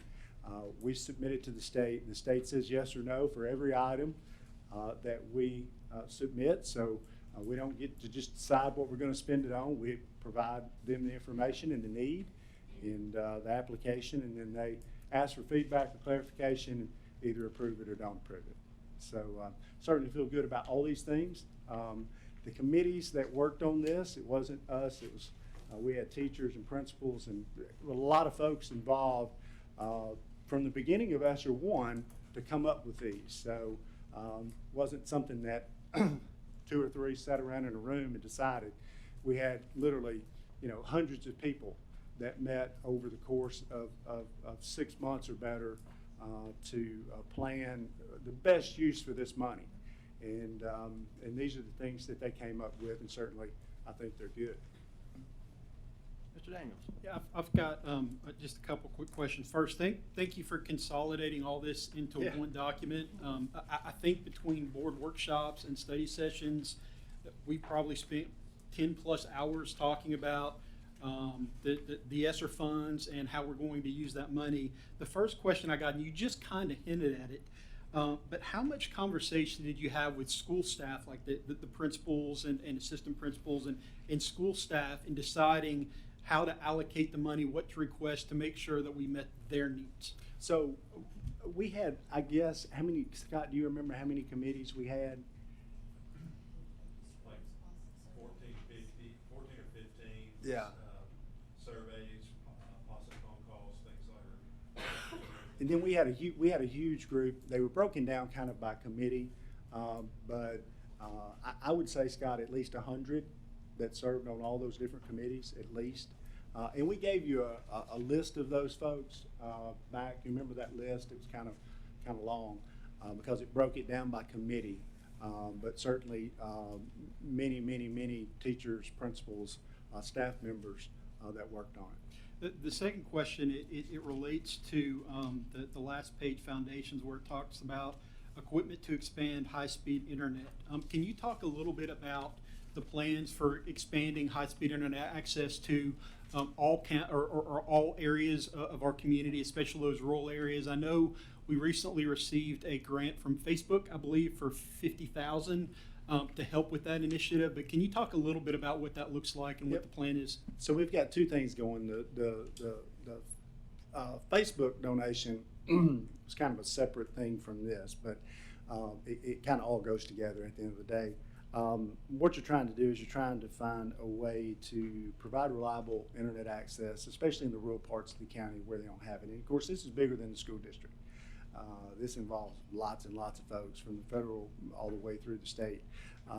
But one thing that we were trying to do is set up our own closed LTE network, because we have the ability across the county, uniquely for us with our EMA towers, to probably be able to broadcast a signal strong enough in the loop that we can reach most, or at least those that are within a pretty good proximity to the school location or to the EMA tower. So we're working to try to do that. We probably will wind up testing that sometime soon.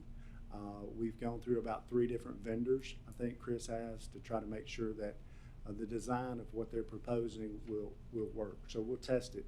Another thing I think that has been talked about, and Mr. Langford, I'm not sure where this is at now, but I think the state maybe was funding a pretty large grant, and I'm not sure if you guys have heard about this or not. Scott, I don't want to tell something that's not. Yeah, my understanding is that the county also received ESSER money, and one of the allowable expenses is for to expand broadband internet or high-speed internet into rural areas, and so those plans haven't been finalized yet. But we've been assured by our state legislative delegation that they're going to kick in money from the state to go with what we put in from the county to make a significant investment. They're running a lot of those through grant programs, like you may have heard about, talk about water lines and some of those things. Basically, the county provides grant money to local vendors to appeal. We're still working through some of the protocol on that, but basically, like, take for instance somebody like Cumberland Electric that has the resources, they would be able to apply for this money and then be able to expand high-speed internet out into the rural areas. And that'll be a pretty significant investment. I think we're trying, probably, and that's the way that large of an issue will be solved. It will be multiple people from different angles trying to make it happen. Thank you. Mm-hmm. Thank you, Ms. Daniels. Any further discussion? All right. Moving on to the next item on the agenda is new business discussion interaction regarding a resolution supporting inclement weather day waiver. Is there a motion? Motion to approve by Ms. Andrews, second by Ms. Bachman. Any discussion? Seeing none, all in favor say aye. All opposed? Oh, I'm sorry. Mr. Daniels. So I've just got a couple questions. So I know what the intent of this resolution is, to request that we be able to get those weather days back, should we need them eventually, along with requesting maybe some support in allowing us to make local decisions at the local district level when it comes to virtual hybrid classroom options. A couple questions I had. The first one is last year we had a reentry plan suggesting hybrid and virtual learning when infection rates hit certain levels. Why don't we have that plan this year? So the state board, so the state legislature allowed the state board through some waiver processes to be able to give us flexibility last year. And one of those was a hybrid, moving to virtual when we needed to do that, which those are the two that were the most talked about. But those all had an expiration on them. So once we got beyond last spring, the state board did not reauthorize those. But honestly, the state board really didn't have the authority to reauthorize them, I don't think, at that point. So once we got to July of this year, those were no longer an option for local school districts, not just us, but any local school district in Tennessee. So I think that's one of the things, Mr. Daniels, with the resolution, it's kind of the intent is to say twofold. One, we may be dealing with some variant of COVID into the future. And so we want to be able to look in a little bit longer window of time. Let's think this through. So every year, if we have a variant and it impacts how we operate school, then we want to have more flexibility locally to deal with that. And then obviously the inclement weather days really was one of the options that we had this year. And we hoped we wouldn't use it. We did use 4. Simply what I'm trying to say in that resolution, and what we're trying to say to the legislature, once you get into the late spring of this year, look at it. If people have used those inclement weather days appropriately but have exhausted all of the other stockpile days for weather, then go ahead and give them some grace on the ones that they used for COVID. That's really what we're trying to do. So, and because we don't have that flexibility we had last year, we have to use inclement weather days in order to, I guess, limit students in school to prevent spread, and there's no learning that goes on during those days, right? Which is a challenge. Sure. So, that being understood, really when you think about mitigation of a virus. There's really, there's really a couple of things that you can do. The first is masking. And I know we had a speaker here earlier that talked a little bit about the importance of masking.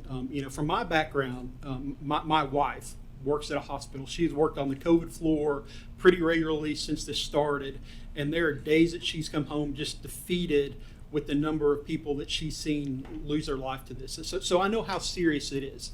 I've got a son, I've got 2 elementary kids, I've got a middle school child and a senior in high school. And so, one of my sons is asthmatic. And so, again, I see the importance of masking and I support masking.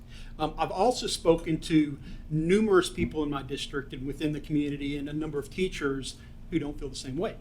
And so when you look at, a mask mandate, basically the way that's set up, I believe in Wilson County and Williamson County, is it's an opt-out philosophy where we have a mask mandate, but you have the ability to opt out.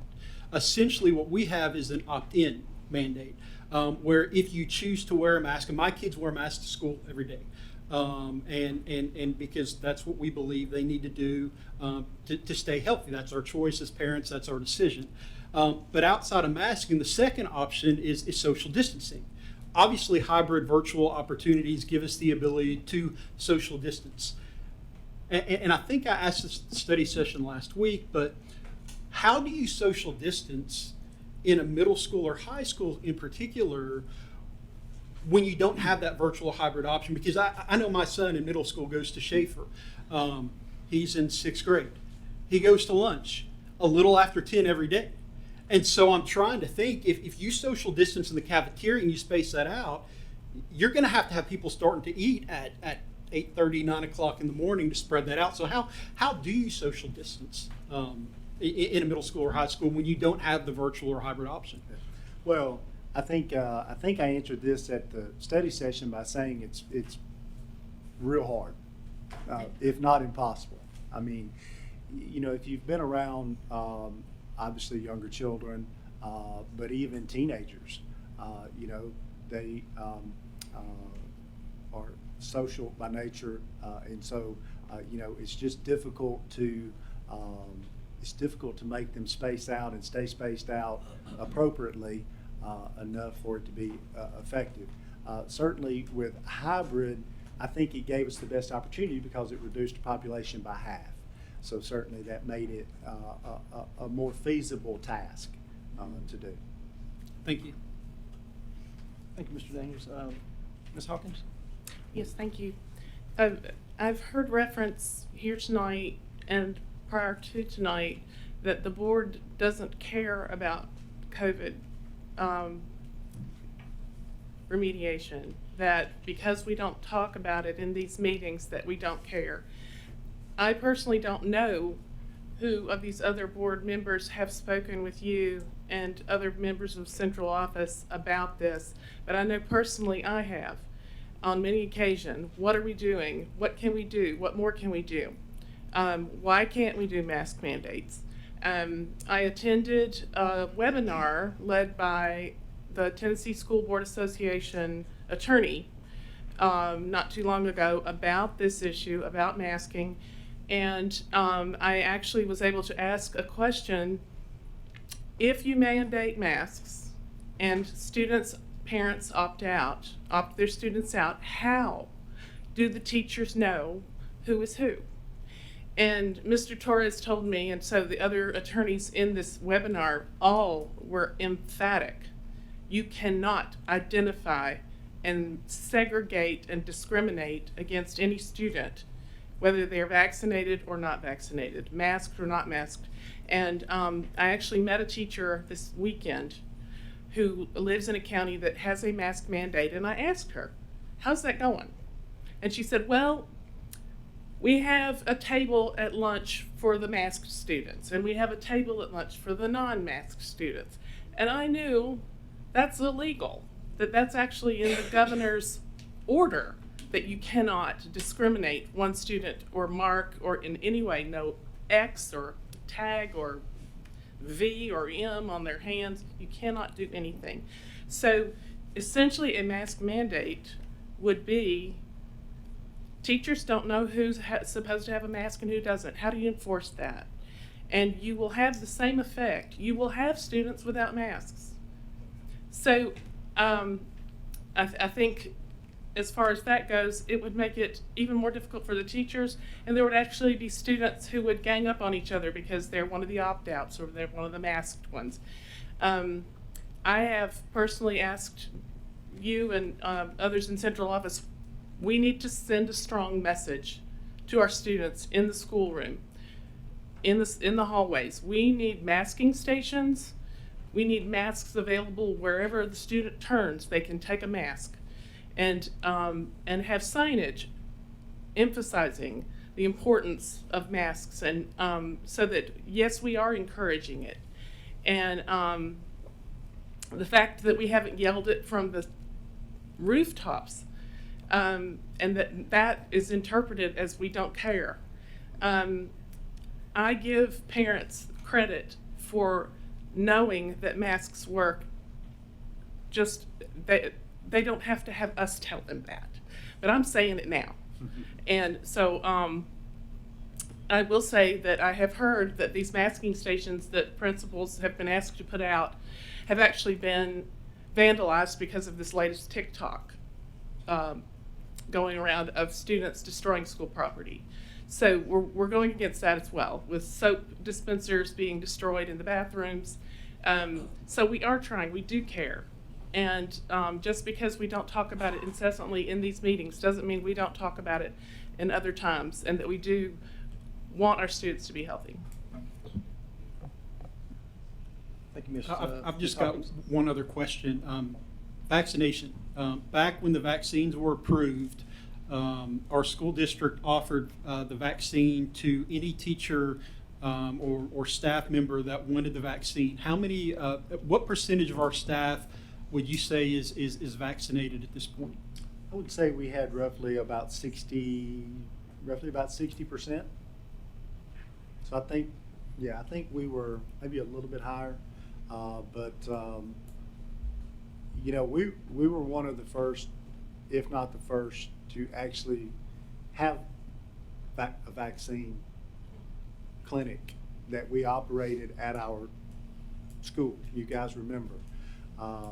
And so, sometimes I think some of those types of things, you know, get forgotten about and lost a little bit in your memory. But yeah, we were out there trying our best to make it available and to all the people that wanted it.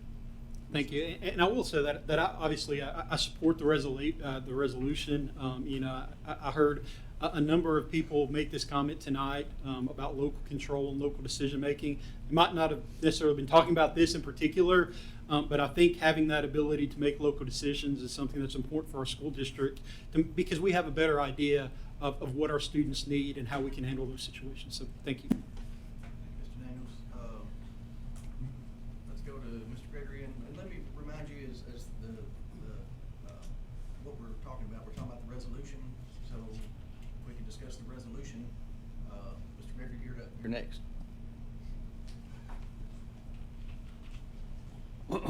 Well, I was going to speak kind of what they're saying, but not disagreeing with anything you said, but at the same time, my wife and I have 2 grandchildren in Kentucky schools, and they wear them every day because of state law. But yet, both of them have been quarantined in the last 2 weeks.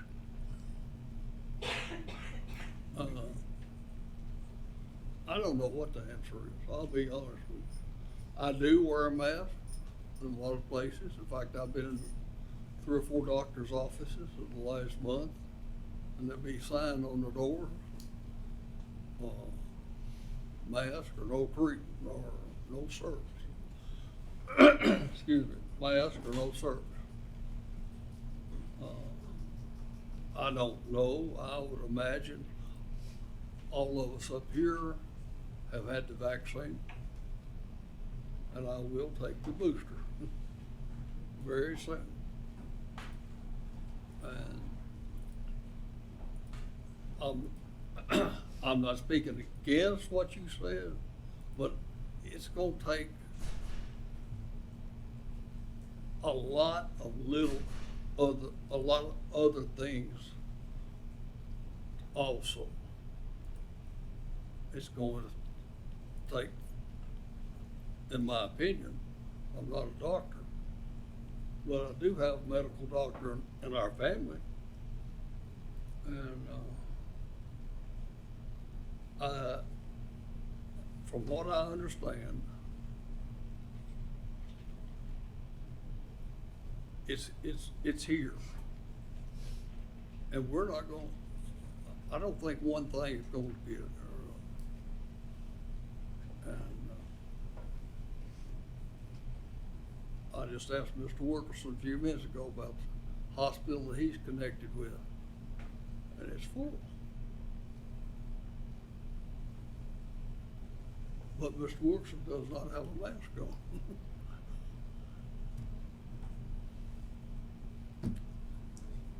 Go ahead. Mr. Gregory, are you through? Thank you, Mr. Gregory. Let me say this maybe a little stronger. We ask the people who come up here to speak tonight to stay on an agenda item. So let's, as the board, let's please stay on the agenda item. We're discussing the resolution. Mr. Wilkerson, if you have some comments on the resolution, please speak. So the resolution basically is what days we've used for COVID. We're asking for those days back if we use up our inclement weather days. That's correct. And that's all it is to it. That's it. You know, the last 6 years, how many inclement weather days have we used? Some years 0, some years 10. So we may not use any of them this year. I think we're kind of arguing over something that may never occur, but we need an option if it does occur. That's right. That's a good point. Thank you, Ms. Wilkerson. Is there any further discussion on the amendment? I keep saying, y'all's lights I'm hiding sorry. behind something. Sorry. Ms. Andrews. Sorry. One point of clarification, it is Mr. Wilkerson in regards to that, but then it also does include language in there asking for the state to give us that flexibility for a limited number of days to either do virtual or hybrid, shall we need that. As I discussed at the study session, I feel like one of the things that we've continuously said over 18 months is that we're looking at students with learning loss.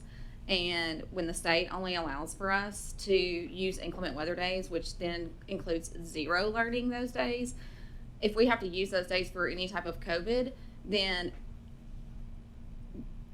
it's just not beneficial. We should be able to use inclement weather days for inclement weather days, and we should be able to have limited flexibility. I know that the state this summer specifically was very concerned about districts not returning to in-person, very similar to what happened last year. We all know that students learn best when they're in the classroom, and we all want students to be in the classroom, but there are possible instances, whether it's this year or next year, whatever, that we could move to a hybrid or a virtual short-term solution so that so students are still not losing education time.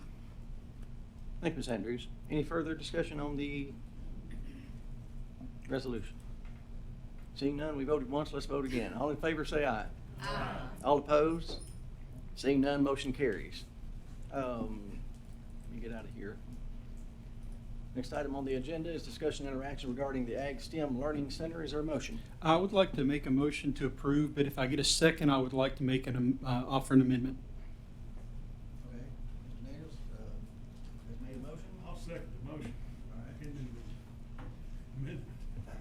All right. I'd like to make a motion to approve the resolution as presented, using general purpose school fund balance as a funding source for future improvements. That way we make sure that we're not using any ESSER funds to fund any of the development or of the Ag STEM location. Motion been made by Mr. Daniels and amended by Mr. Daniels. Second the amendment. You second the amendment? Is there any discussion? Yep, I'd like to make a motion to approve the resolution as presented using general purpose school fund balance as the funding source for future improvements. Okay. We got the motion and the amendment. We got seconds on both of them. Is there any discussion? Well, I'm Mr. sure, Yeah. I'm sure there's gonna be lots of discussion, Mr. Chairman. Okay. I'd like to start with saying vision. There's a lot of vision in this room. This board with the leadership of this board and the central office, they've created lots of vision. Mr. Duncan, could I interrupt you just a second? Yeah, I had a question. Do we need to vote on the amendment before we move to discussion on the actual I don't really think motion? it's an amendment. Okay, so it's just the motion, okay. Yeah. All right. It's your motion on the floor, there's nothing to amend. Okay. Yeah, that's what I was thinking too. Okay, perfect. Thank you. I just wanted to make sure that we had it covered, so. Okay. All right, thank you. I'm sorry, Mr. Duncan, go ahead. Well, I'll start over. Mr. Chairman, there's a lot of vision in this board. There's a lot of vision at the central office. They've increased the AP and dual enrollment courses. They've took the CET program and skilled certifications and accelerated that program. You can even graduate before your high school diploma and get an associate's degree from Vol State.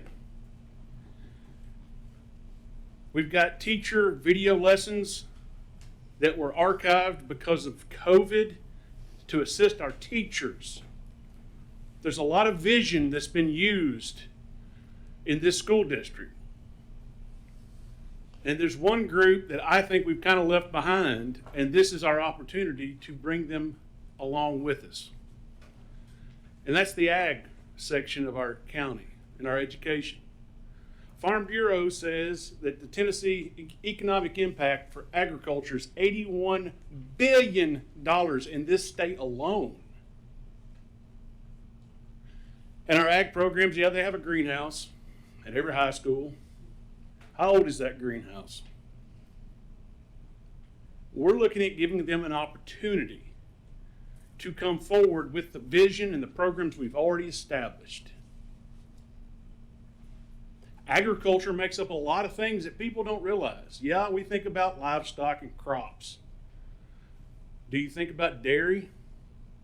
Do you think about grains? Do you think about cotton? I'm actually involved in an agricultural pursuit myself as a beekeeper.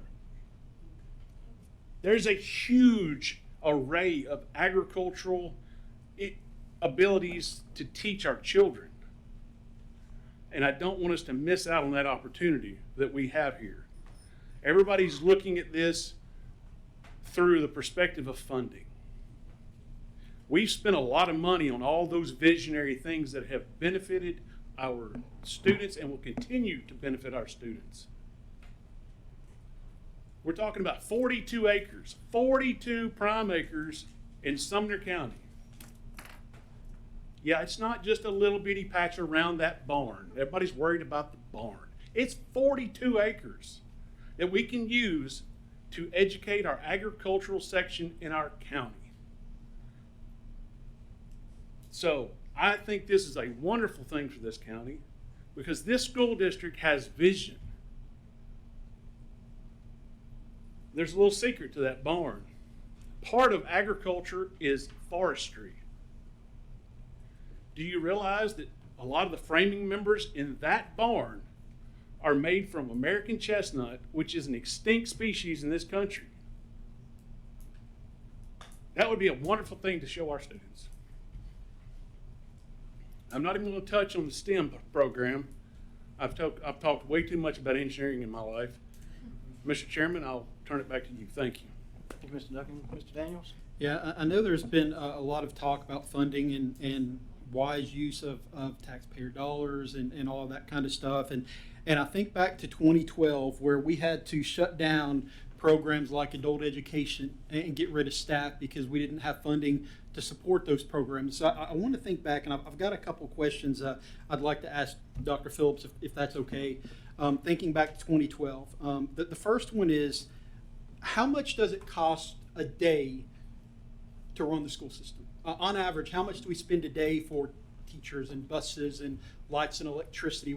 What's the average cost per day to run a school day? About 1.3 million. So 1.3 million. So thinking about that and thinking back to the funding and thinking back to 2012, a couple of the questions I've got are, since 2012, have the majority of portables on our school campuses been removed? Yes, pretty much all of them. We still have some at Howard that we moved there when we did the rezone, waiting on Liberty Creek to open. But I think we had somewhere north of 70 portables in 2012-13. And I think today we probably have in use for students certainly less than 7, but probably closer to 4. Has almost every school in the county had some form of capital investment, from an addition for extra classroom space or renovation due to age? Yes. You guys know the list that we've gone through. It's touched every part of this county. And you know, not only the new campuses, but you look at schools like Gene Brown, like Guild, like Watt Hardison and Clyde Riggs. Those are the oldest schools in the most need, and had been for years and years and years. In every capital building program, they were skipped. They were jumped over. And we didn't do that. We asked the county to fund it because there was a need there, and we did it. And we delivered on every one of those. You know, I'm proud that we took care of the needs that we had across the county, that prior to that time period just didn't happen. Teacher pay. I know every budget cycle we talk about this. Since 2012, has every employee in the county received a pay raise, with all classified employees receiving at least one cost of pay increase, to Yes. make our pay scale more competitive with our surrounding districts? Yeah, and so for certified staff, we've given a raise 11 of the last 12 years. For classified staff, 10 of the last 12 budget cycles. The classified employees went through 2 market pay adjustments, some of those in excess of 18% pay raise in a single year. Because that's what was needed, and certainly we look at that every year. And then, of course, certified, you guys know, you know, we asked the county to fund it, and the county did fund it, thankfully. That took effect last January. The largest pay increase, single pay increase in the history of Sumner County for certified teachers, which put us in a really good position comparing us to our peer group. Since 2012, have the number of AP and honors classes that we offer our students increased? Doubled. Not only doubled in the offerings, but the number of students. When I arrived here, the first year I think we had 23 AP scholars, and this year we have 200. How about CT? Because I know we talk about how not every student, you know, plans on going to college after they graduate. Have the number of CT course options and certifications that we offer our students increased since 2012? Absolutely.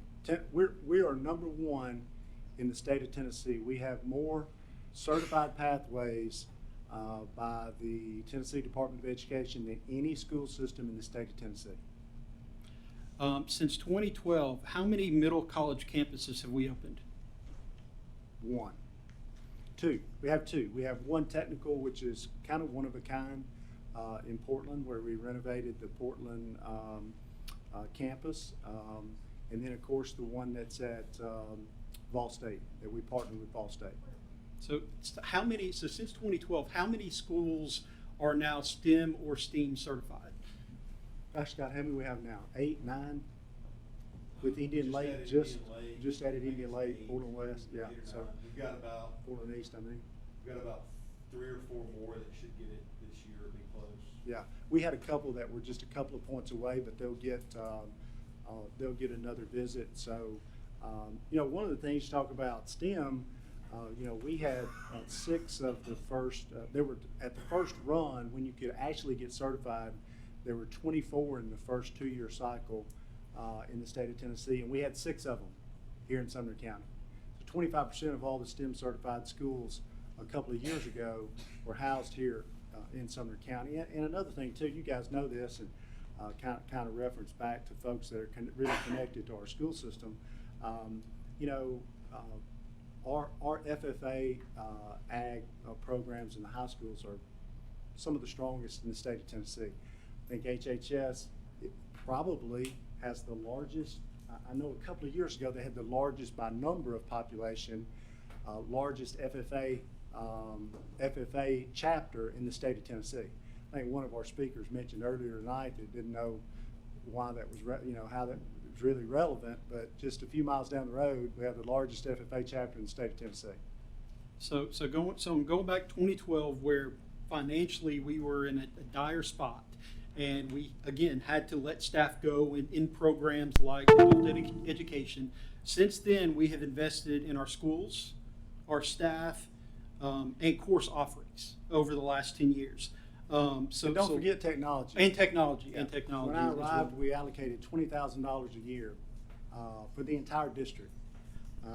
And now we direct more than $1 million each year to the principals to spend for technology. That's not counting what we do with things like ESSER and other funds. So, you know, 7 years ago, having a school 1-to-1 or even 1-to-2 for devices would have been absolutely, even if it laughed at you. And now that's a real reality in a lot of our schools. So I promise I've just got a couple more questions. All these things that we've done, the investments in schools, the investments in staff, the investment in technology, the investment in the course offerings that we have available, did we have to spend money to make those things happen? Absolutely. So then that leads to probably what the most important questions are. Since we've made these investments, and as we've made these investments, since 2012, has our standardized test scores improved? Yes.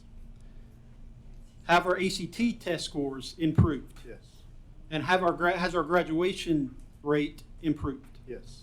So all the investments that we've made in schools and staff, technology, school offerings, we're seeing the results in the performance of our students.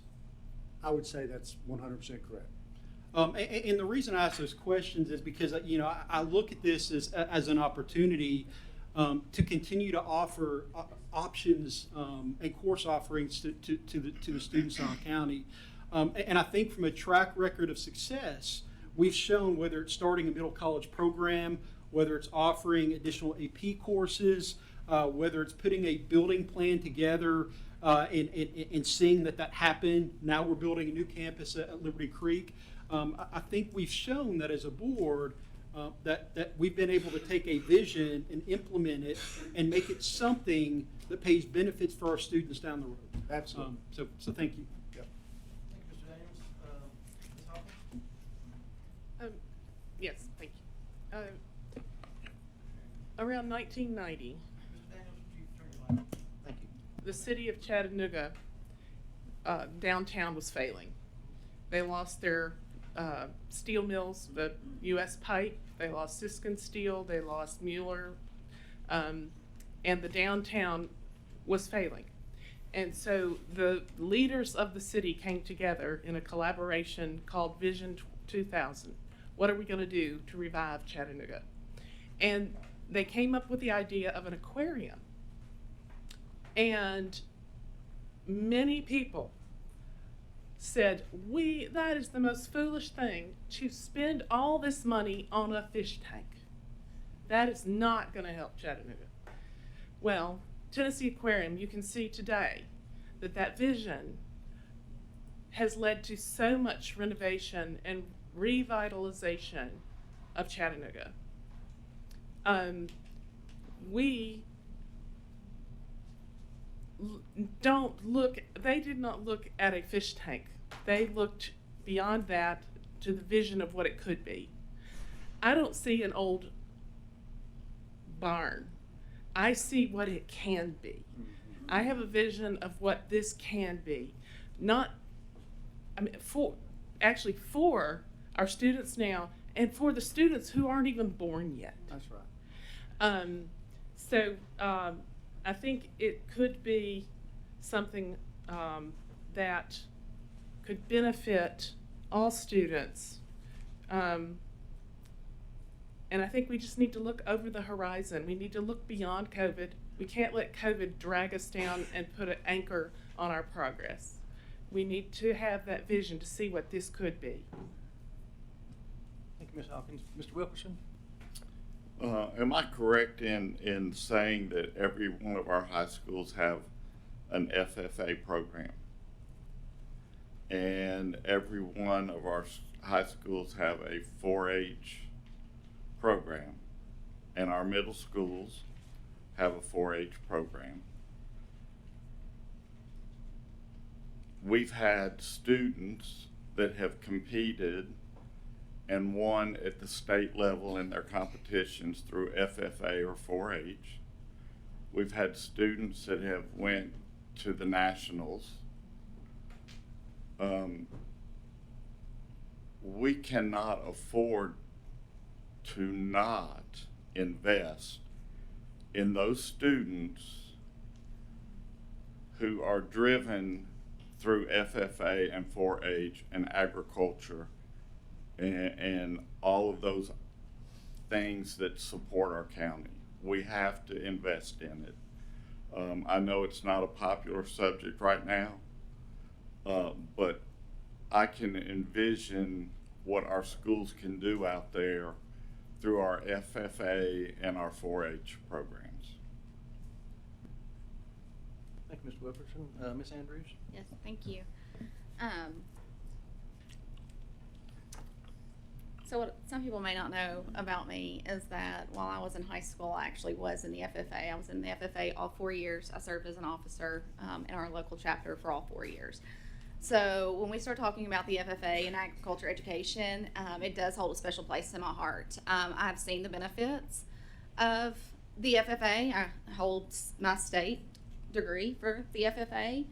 And I will touch on what Mr. Duncan said as far as the things in which when you think of agriculture, you know, a lot of those do have to talk with crops and livestock, but there's so much more to that.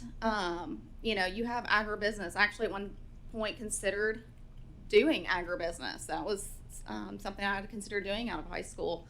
You know, you look at that specifically with, you know, businesses such as Farm Bureau and the investments that they have made across our state. And I just see the different, we look behind us, we have metalworking. You know, when I was in school, that was not what you did. You know, that was not a concept, but this is so popular now. And we have great students that are this was created by students in our school system. So when I think about the barn and I think about the 42 acres, you know, I've thought, okay, what can we do? What does this look like?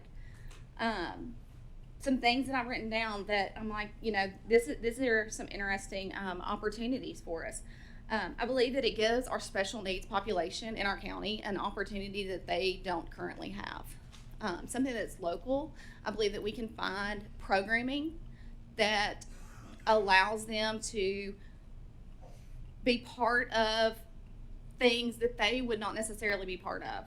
I don't know exactly what that looks like, but I know we can include them, and I know we can find ways to do that, and we should find ways for those populations. They should not be in our schools, in classrooms, and that be the extent of it.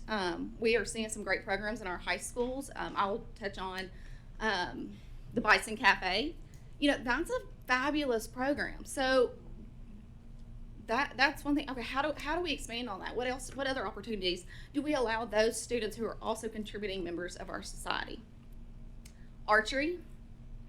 I feel like that's a growing trend within our county. There's more people that are looking into archery and so forth.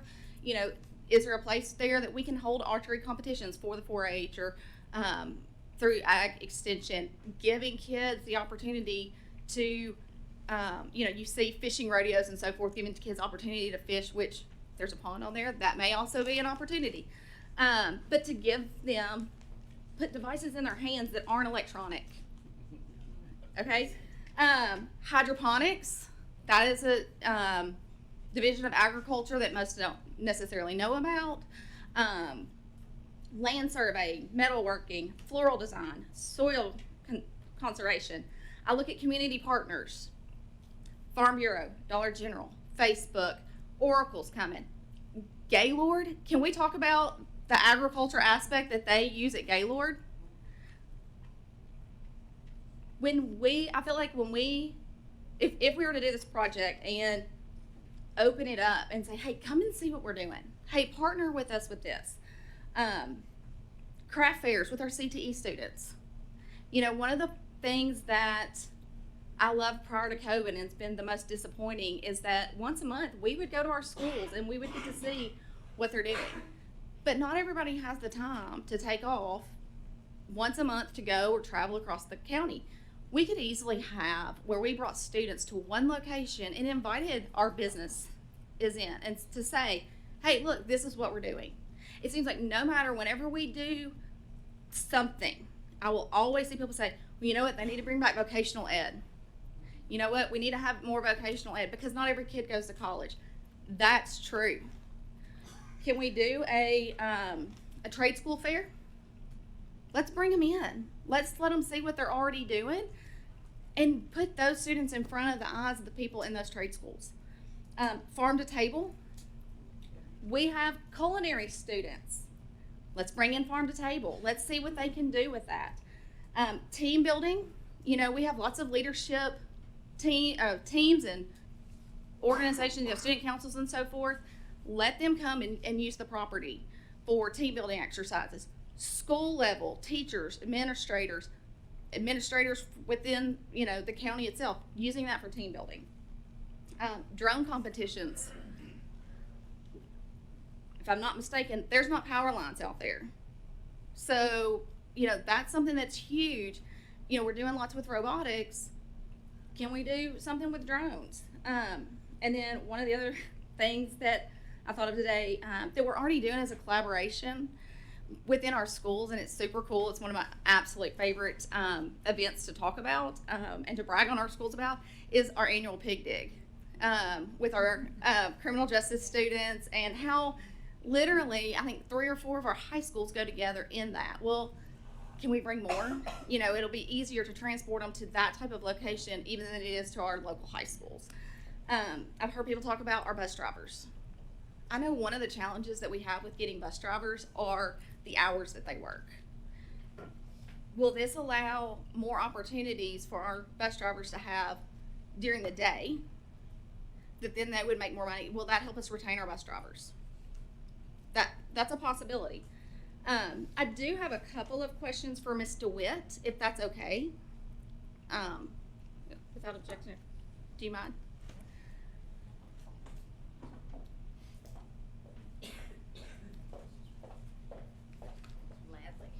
Thank you, ma'am. Sure. Is this? Without objection. Well, I mean, the board members asked the question, so she can respond. I know that you came to our study session and you gave us some really great information, and I appreciate that, and I appreciate the work that you have done. I know, you know, a couple of things is, one, just to reiterate that previously with this project, there was a deed restriction that just, where the county originally took possession of the barn. It was the barn and 5 acres around the barn, correct? With this new proposal, however, that goes away, and they are now giving us the barn, 42 acres, with the understanding that we will allow the county to keep the tourism house with 3 acres. So Yeah. essentially, we are getting 39 acres with the school system. That is correct. Maybe 38. We'll survey that land around tourism to be clear if it's 3 or 4. But exactly, the old deeds, there was an original deed that was referenced quite a bit last night's meeting. But there's been a reformation deed that was signed at the end of last year, first part of this year. And this will be a completely new deed.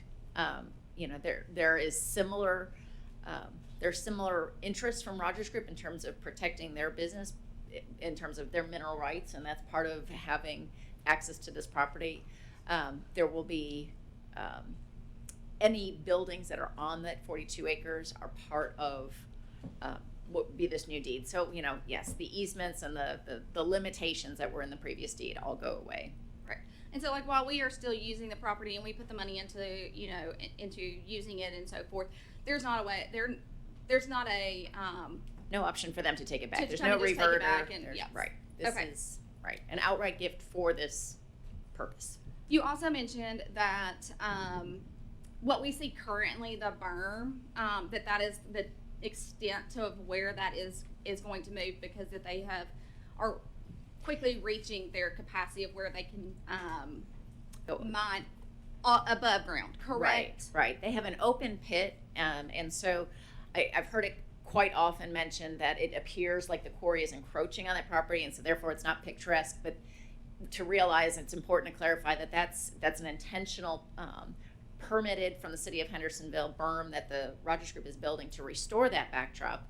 The intent is to vegetate it. It will be like a new mini mountain. It will be gorgeous eventually. And behind that, where they're building that berm, they have an open pit that is near its capacity for what it's been permitted, and beyond that, they would be going underground to continue their operations on on the many other acres that they own.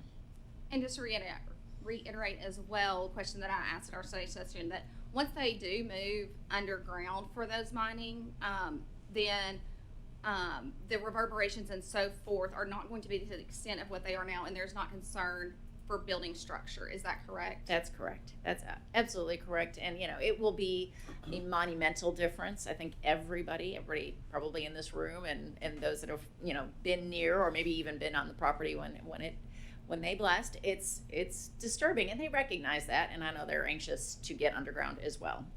And so once their operations move to underground, the reverberations, the sound, the impact on everybody's and all of our senses will be diminished. And you mentioned that there will be the vegetation and so forth on that berm. Is that something as well that Rogers Group is doing, or is that going to be a cost that's incurred through the school system as part of this project? No, Rogers Group is doing that. Okay. That's part of their permit to build it. Okay, I think that's all the questions I have. Thank you. Sure. My only other point or question, I guess my question was for Dr. Phillips, but I'm not sure. Okay, I will ask the question. Scott, you may be able to answer the question. So, that when I spoke about community partners and so forth, I know that we are projecting to spend the money, $3.5 million or so forth. However, very similar to how maybe Beach just built their turf field, and they were able to take sponsorships and said, they included part of that. I have a question for you. Talking of community partners, is it possible if, say, Farm Bureau wants to be a part of this project and they want to say, hey, we're going to pay for those greenhouses? Is that something that we can allow them to do? And then that's not a cost that's incurred through the system itself? Or I know there's just some funny as far as laws go and whatnot, if that type of thing is permitted. It's generally driven more by board policy than it is specific law. But yeah, sponsorships, and we do that all over the county. So while we're saying that there's $3.5 million as a school system that we are looking to invest, there's a possibility, I know there's multiple phases, Sure.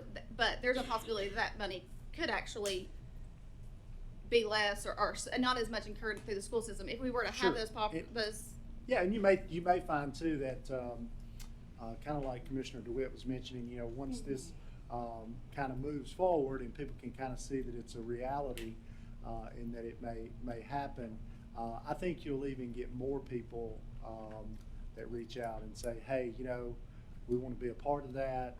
Even if it's sponsoring certain things throughout the year that students participate in, that might be something that they do. Maybe it's sponsoring, you know, one of the greenhouses, and they're recognized for that. So there could be a lot of those types of things that happen. Okay, thank you. Thank you, Ms. Andrews. Mr. Gregory? Thank you, Mr. Chairman. I guess Mr. Wilkerson and myself live in the largest agricultural areas of the county. And we have had a few students to pursue their higher education. In fact, I know of a few that's gone to Mississippi State and got doctor's degrees from our area. But not enough. Not enough. And they have done very well financially. If they were here tonight, they would say, vote for it. I know they would. Another area of thought, Dr. Phillips, when you and I first visited the Tennessee College of Applied Technology building, we heard some people shared some of the same thoughts that we've heard tonight. And yet, every time I drive by there now, the parking lot is full. It is completely full. So all the support that we got from this school board, county commission, State Department of Education, TCAT on White Bridge Road, every which direction, it went a lot of different directions. But and Mr. Duncan had a good thought. It was visionary. It was visionary. And I credit Dr. Phillips and Dr. Jennifer Brown as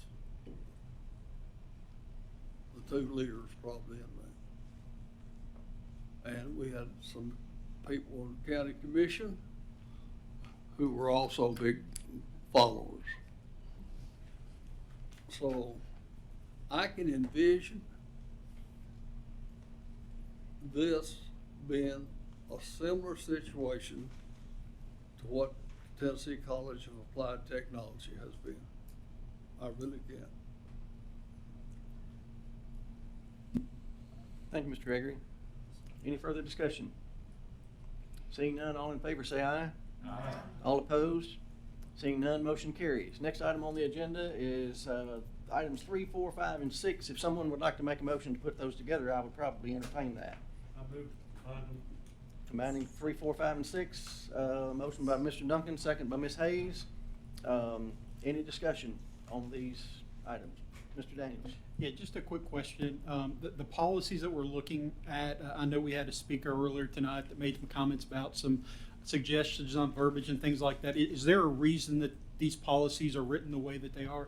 So all these policies represent either updating the current practice or they are up to current state law. The speaker's question about the alcohol actually got moved into the drug-free workplace policy that you guys adopted a couple of months ago. And so we do have a policy about being under influence at work, but it's part of your drug-free policy. Thank you. Ms. Daniels, Ms. Andrews? Do we also need to include, to waive the second reading so that we can Yes, ma'am. have these act? Mr. Chairman, I'll amend my motion to include waive the second reading. All right. Motion's been amended by Mr. Duncan and seconded by Ms. Hayes. Any further discussion? Seeing none, all in favor say aye. Aye. All opposed? Seeing none, motion carries. Next item on the agenda, unfinished business, discussion and action regarding amendments to the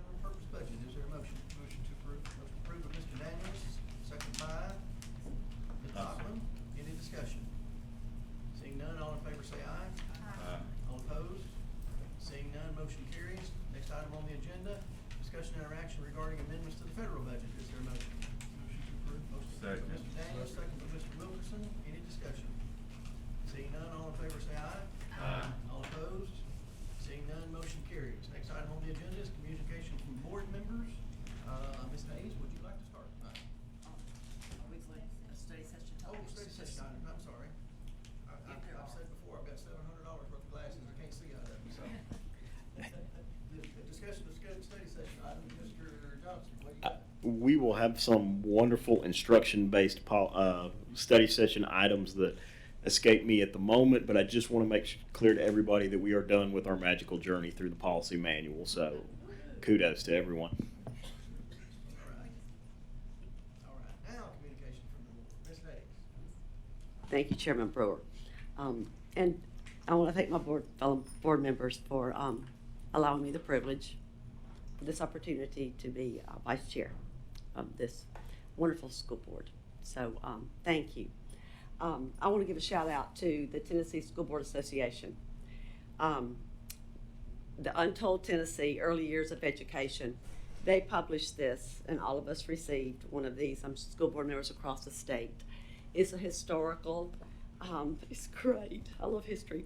It's historical of all the different counties, the beginning of education in the state of Tennessee. So this is a, well, I'm still reading through it, but the coffee table kind of book. I also just want to give a shout out to Hendersonville High School and Beach that at their rival football game, there was a fundraising opportunity, Pass the Bucket, and I believe there was $4,200 or more that was raised for Waverly for their football program. And of course, we'll probably hear something about the White House game. That was just awesome with the Titans. But when two schools work together, and Andy Brown, another shout out, this county, the facilities and maintenance, who got in there and helped with the cleanup. A massive amount of cleanup in the schools, and then us to continue to send items that they need from our resource meeting needs in the community, emotional, physical needs of the community, as this is going to take years for them to rebuild. So, but yeah, that was just tells us a lot about this county, what we're about. So thank you. Thank you, Ms. Hayes. Ms. Bachman? Thank you, Mr. Chairman. I just want to mention Hendersonville High School, the Marine Corps. Of course, you know, military is in my heart. You know, I lived it with my husband for 30 years. And I think what I would like to do, I didn't have a chance to talk to Mr. Cotter. I happened to work in the Pentagon many years ago, and I worked on the side of the building where the plane hit. So when I saw that plane hit, it just tore my heart out. Subsequently, we have a very dear friend who also worked in the Pentagon at that time, and he gave me a piece of the Pentagon. And I have it in a shadow box at home. And I may talk to Mr. Cotter if he would like to display it at school with the mementos that they have. I'll be glad to let him borrow that. I'll take it off my wall. But I'll be glad if that would be all right with all of you to be, it's just a small piece, but it means the world to me. So, and I love the flag. I think that was a wonderful thing that they were able to procure. I've agreed with everything that's been said tonight, with both the resolutions, and we listened to our constituents, and that's what we're all about. You know, we listen to everything and then we make our decision. So I appreciate that, and that's it. Thanks, Ms. Bachman. Ms. Andrews? Yes. First, I just want to remember the Meade family. Such a tragedy that we've seen across our county. I know of what this is at least our third student this year that we've had pass away. Second in the Beach community. So let's just remember those families through that. Beach was able to have homecoming this last week. It was fantastic and exhausting all at the same time. I am so proud of those students and how they came together in quick, short time and put together some amazing floats. They were able to have a sense of normalcy, and to see kids be kids, it's priceless. It really is. I just want to say thank you to Hadley Brown for coming and speaking tonight. You know, it's nerve-wracking a lot of times for us adults to speak with other adults. So I'm very proud of you for always being willing to come and to speak. And what Hadley, I think, she did mention her being the president of DECA, but she is also the 4-H governor for the state of Tennessee. And so I just want to, you know, as much as we talked, you know, that yes, Henderson, now, you know, Tammy, there's a little rivalry there. Hendersonville may have the largest FFA chapter, but Beach has the governor. Thank you, Ms. Andrews. Mr. Nuckin. I don't think I can go much further than what Ms. Andrews just did with what's going on in our school system. I would like to take one moment to personally thank everybody on the board and the staff here at the central office for reaching out for what I've had going on for the last 6-8 weeks, which is behind me now. And I just want to thank everybody for their thoughts and prayers for that. They're greatly appreciated. And I can't thank you enough for that. Also, I can't thank the central office staff enough for being prepared with the counselors and everything that is needed for the losses that we've had at Beach, to jump right in there and have everything covered to start working with the students for their mental health and well-being. That's an asset that nobody really understands until there's a time of need. So I want to personally thank you for that. Mr. Chairman, thank you. Thank you, Mr. Nuckin. Ms. Hawkins. I just want to say that I'm feeling a great deal of hope in my heart right now. The thought of a new project on the horizon really it takes me past COVID. And I also have hope because I see that there is a vaccine. The vaccine has now been approved, or will be very, very soon, within months, if not weeks, for ages 5 through 12. It's already approved for 12 through 18, I think. So that gives me a great deal of hope for the normalcy going forward for our students and for our teachers. There's a reason that we didn't have a discussion today about how we're going to make our schools safer for measles, or for chicken pox, or for mumps, or for polio, or for meningitis. There's a reason we don't have to have that discussion today. And I look forward to the time when COVID will be included in that, because there's a vaccination. Thank you, Ms. Hawkins. Mr. Daniels. Yeah, thank you. I've just got a couple things, Mr. Chairman. First, I know we had a number of speakers starting at the meeting tonight, and I know we've all seen news stories and some of the craziness that's taken place at other places in our state and across the country. But I'd like to thank everybody that spoke tonight for being respectful and listening and the comments that they shared with us. The second thing is, as a big fan of the A part of STEAM, which is the arts part, you know, a number of our schools are getting ready to put on some of their theater productions. I know Sense and Sensibility is one I've seen. My daughter's got a show tomorrow night. I have no idea what it's called, but she's in it, so I'll be there. And I know she's not home right now, and I know across the county as we get closer to Christmas, a lot of our students are participating in either musicals or productions. So best of luck to them, and best wishes for safety as we move into homecoming at Gallatin on October 1st, and some of the other schools across our district. So thank you. Thank you, Mr. Daniels. Ms. Brown.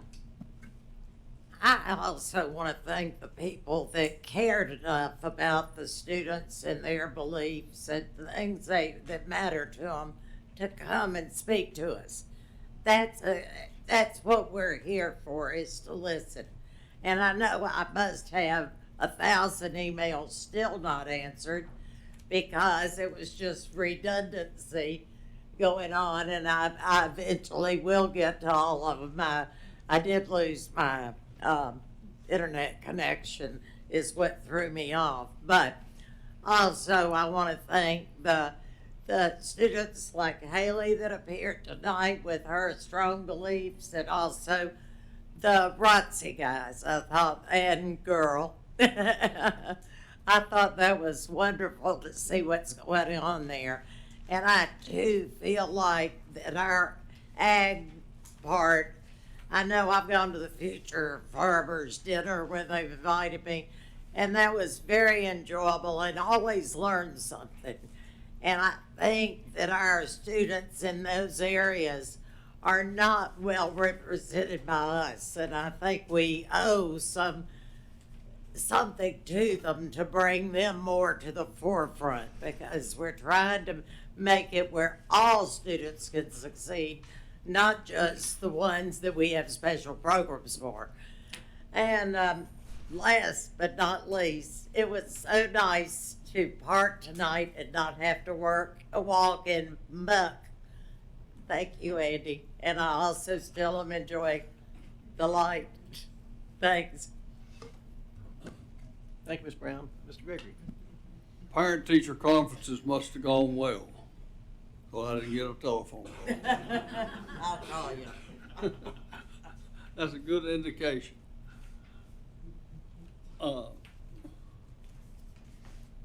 We live in a sports community, sports area. And I keep up with all the Sumner County schools and all every Friday night. But the big winner, I think, this past weekend, excuse me, Mr. Langford, was Waverly. Yes. And of course, White House played Waverly, Nissan Stadium. But Portland has a great bond with Waverly. Portland played them in a bowl game several years ago. Won in overtime. Portland did, by the way. 13-12. And as soon as I heard what had happened in Waverly, I called the young man who kicked that winning extra point. And he got busy and collected several $1,000s out of the Portland community. And also, there's one of the teachers at the middle school down there is a Portland High graduate. And I forgot how my wife found out, but she sent her several dollars to redo her classroom. In fact, she went to the building, she and one more teacher, to try to save their materials. Was going to put them up on shelves or something. And they had to be rescued. I mean, that was how quickly it happened. Wow. So, you know, Waverly has a special connection with some of us in Portland, and I'm sure the rest of the county did things too. But I do know Portland did a great deal. Mr. Brown, did you go to Waverly? I thought you did.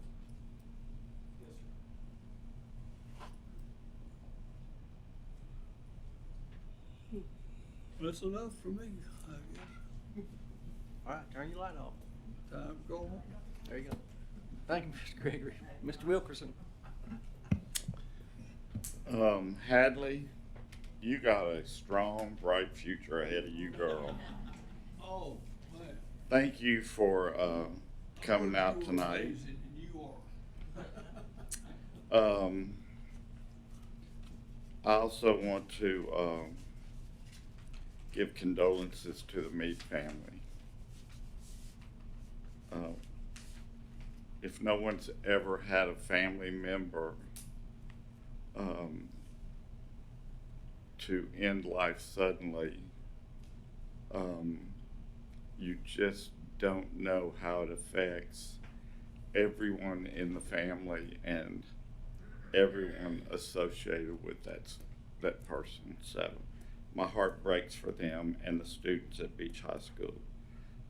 My dad was a Marine, and I'm so proud of these guys and this young lady that was here tonight. It does my heart good. COVID. I work at Vanderbilt Wilson County, and Mr. Daniels' wife works at Vanderbilt downtown, I believe. I'm sure she is like me. There's not a day that goes by that we don't think about COVID or a patient that we've had or lost. I don't work directly in the COVID unit, but I have had many COVID patients, and it is a very serious situation, but just like polio and measles and mumps, we'll get through this. It'll take a while.